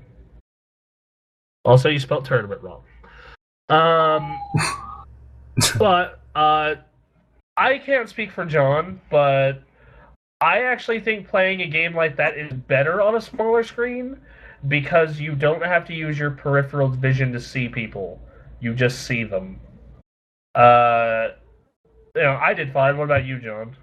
No, I mean, I didn't mind either. It's unlike a lot of people, TV size never really bothered me that much. I mean, for some games it does. Like Smash Brothers, I want a bigger TV. But, like Halo, never been an issue. In fact, I'm actually worse on bigger TVs than shooters. Like, when I play on my 24-inch in the living room, I do better in shooters, so... yeah, that makes sense, because you can see everything here. Hey, John. The only hard part is that... is that because the screen is smaller, sometimes if a person is really far away, they're nothing but like a couple pixels, so it's a little hard to catch. Yeah, that's you about can see more without having to use your peripheral vision, too. Which is true. I actually game on a computer monitor most of the time, so... Yeah. Anthony, did you get footage of when we actually won anything? Or was it just us getting smacked down? I got you guys for Shaq Fu. At least the Bremen and the Bremen John final... Not the Halo though. Not the Halo one, because I was kind of walking back between the music and I didn't stand around long enough. I mean, I came back just when you guys were won the CTF match, but that was about it. Did you get footage of us throwing out after we won and then? Not really. Okay, damn. All right. Yeah, I don't know. Though John and I for the next Reno Con, we're gunning for first. Definitely. None of this second place bullshit. No, those kids practice every day. John hasn't played in a year. I'm 6 years out. I'm 6 years removed from competitive Halo play. I figure once John and I get some practice in, significant amounts of practice, we'll be able to take it to those kids. Oh yeah, especially on Halo 2, because they're gonna be like, "Why can't you sprint?" We're gonna be like, and we'll know the maps because that's the Halo I played the most of. So, all right. Next question. Next question. This is a question for the site and staff members. Will you guys be participating for Extra Life this year? Absolutely. We participate every single year. And can you give a hint of what game or games you are going to play? Well, we always do Dota 2, I think. We do Dota 2. That's our last hour every year is Dota 2. Destiny will be out in time, won't it? Destiny will be out by then, so we'll probably do Destiny. Oh, good. I don't have to worry about that. Yeah, that would be awesome. Yeah. Let's see. What else can we do? It really depends on what's out and whatever we're playing. Like last year, we did Grand Theft Auto. We did Halo 3. An MMO is a pretty easy one to do. Very easy to do. We might do some World of Warcraft, depending on if the new expansion's out at that time. And even then, if it's not, I'm going to be playing Final Fantasy 14 like usual. If it is out, though, I'm buying Anthony's copy of that game. So yeah, and to be honest, at that point, there's still a lot to explore because new expansion. It's a new expansion. So of course, I would hate Bronson because then it's like, no, I want to play Final Fantasy 14, but I just bought a copy of a new. Crap! I gotta migrate. Yep. And Quinn and I will be there to play with Mark. Why is the tanking of Warcraft so different? Yeah, Anthony can be our tank, and I can be our wizard. I like tanking, and Bronson loves to just lazily drop icicles out of the sky, so works for both of us, actually, which is pretty interesting. Considering I started off as a huntard, and Bronson was once a top tank on his server. So it's kind of weird how I now find myself as a person who really enjoys tanking, and Bronson's found himself really enjoying pushing some magical buttons to literally summon fireballs out of the sky. Like, my main is still going to be my tank, but I'm playing with you, I'm probably going to use my mage, just because you level at a slower pace, and because I want to compete with Quinn on DPS meters.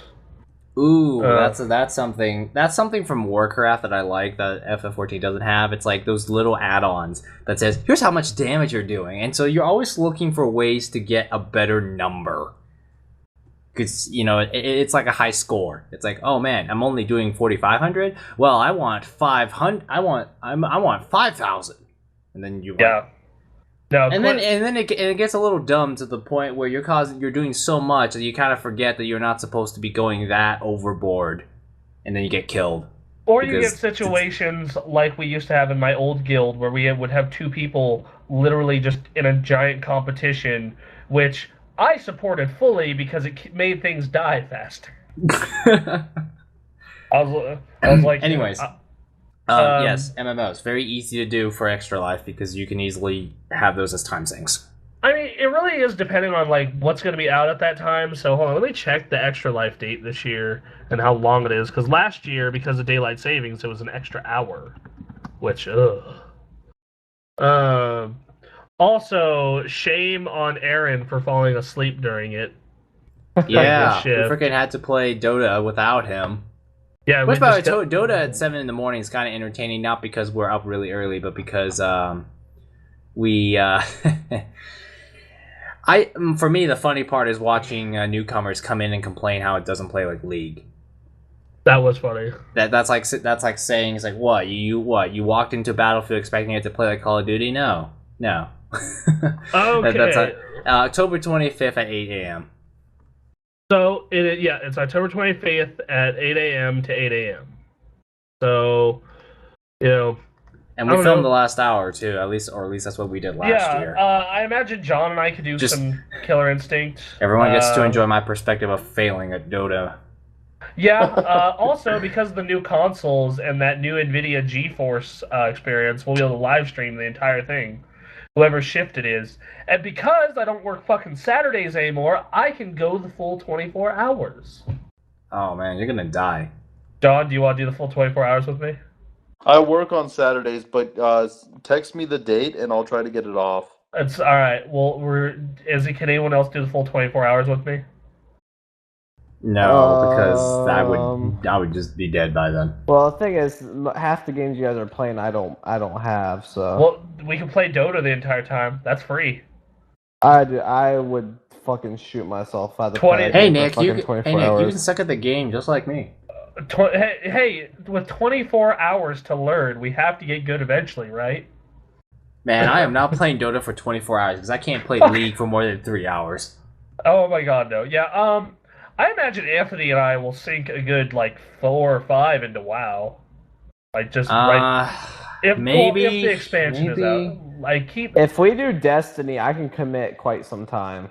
we probably... I know I'll be playing the shit out of that game. Yeah, so. I think if we do Destiny, you and Anthony can do a time where you're playing WoW, and then Nick and I can play Destiny. Yeah, that works. But Bronson would want to play Destiny with you guys because it's just entertaining that way. So it depends. So it depends on which of you has the. Like, I imagine you guys will want to go in shifts. I imagine Anthony's taking the morning shift because John gets off in the morning, so he'll want to sleep. So I imagine that Anthony, you and I will take the morning shift, and then afternoon will be Nick, John, and I, and then nighttime when John leaves and Nick goes to bed, it's me and Kyrie or Tori. Fuck. I think it's a good idea to plan this later. Or Bremen. Yeah, like, obviously, look, we put a lot of planning into Extra Life. Please donate when we do that. Like, last year, largely thanks to Jerry and Kyrie, we had a lot of donations. Each of the staff donates $10. It all goes to a good cause. We love doing Extra Life. I would say next to the Game of the Year awards, Extra Life is my favorite thing we do all year. So... I mean, because the new consoles will be live streaming the entire time. So yeah. Final comment is, so I found a hilarious video of Hank Hill to watch in case you guys are bored. It made me laugh so hard. And it's called Turn Down for What? And I listened to it, and it's interesting. Very, very interesting. So I think that's it. All right. Any last words before we close it out? You should look up The Best Zelda Rap Ever by Starbomb. It's hilarious. Oh, and go to YouTube and iTunes and all those other places to check out our content. And promote us with your friends so they watch us. And yes. Harass your friends, harass your family with TGA. The fun never ends. And then we'll harass them when they listen to our podcast. Yeah, and it'll just snowball into, just this giant thing where we eventually become bigger than IGN, and then buy them. Buy IGN? Can you imagine? Never mind. We'll leave that for a whole nother conversation. But thank you guys for listening to Unscripted Access, episode number 97. Thank you guys for listening. Please leave any comments or questions you have for the next episode in the comment section. We will be sure to address them. We are out. We love you. Bye. Have a good one, guys.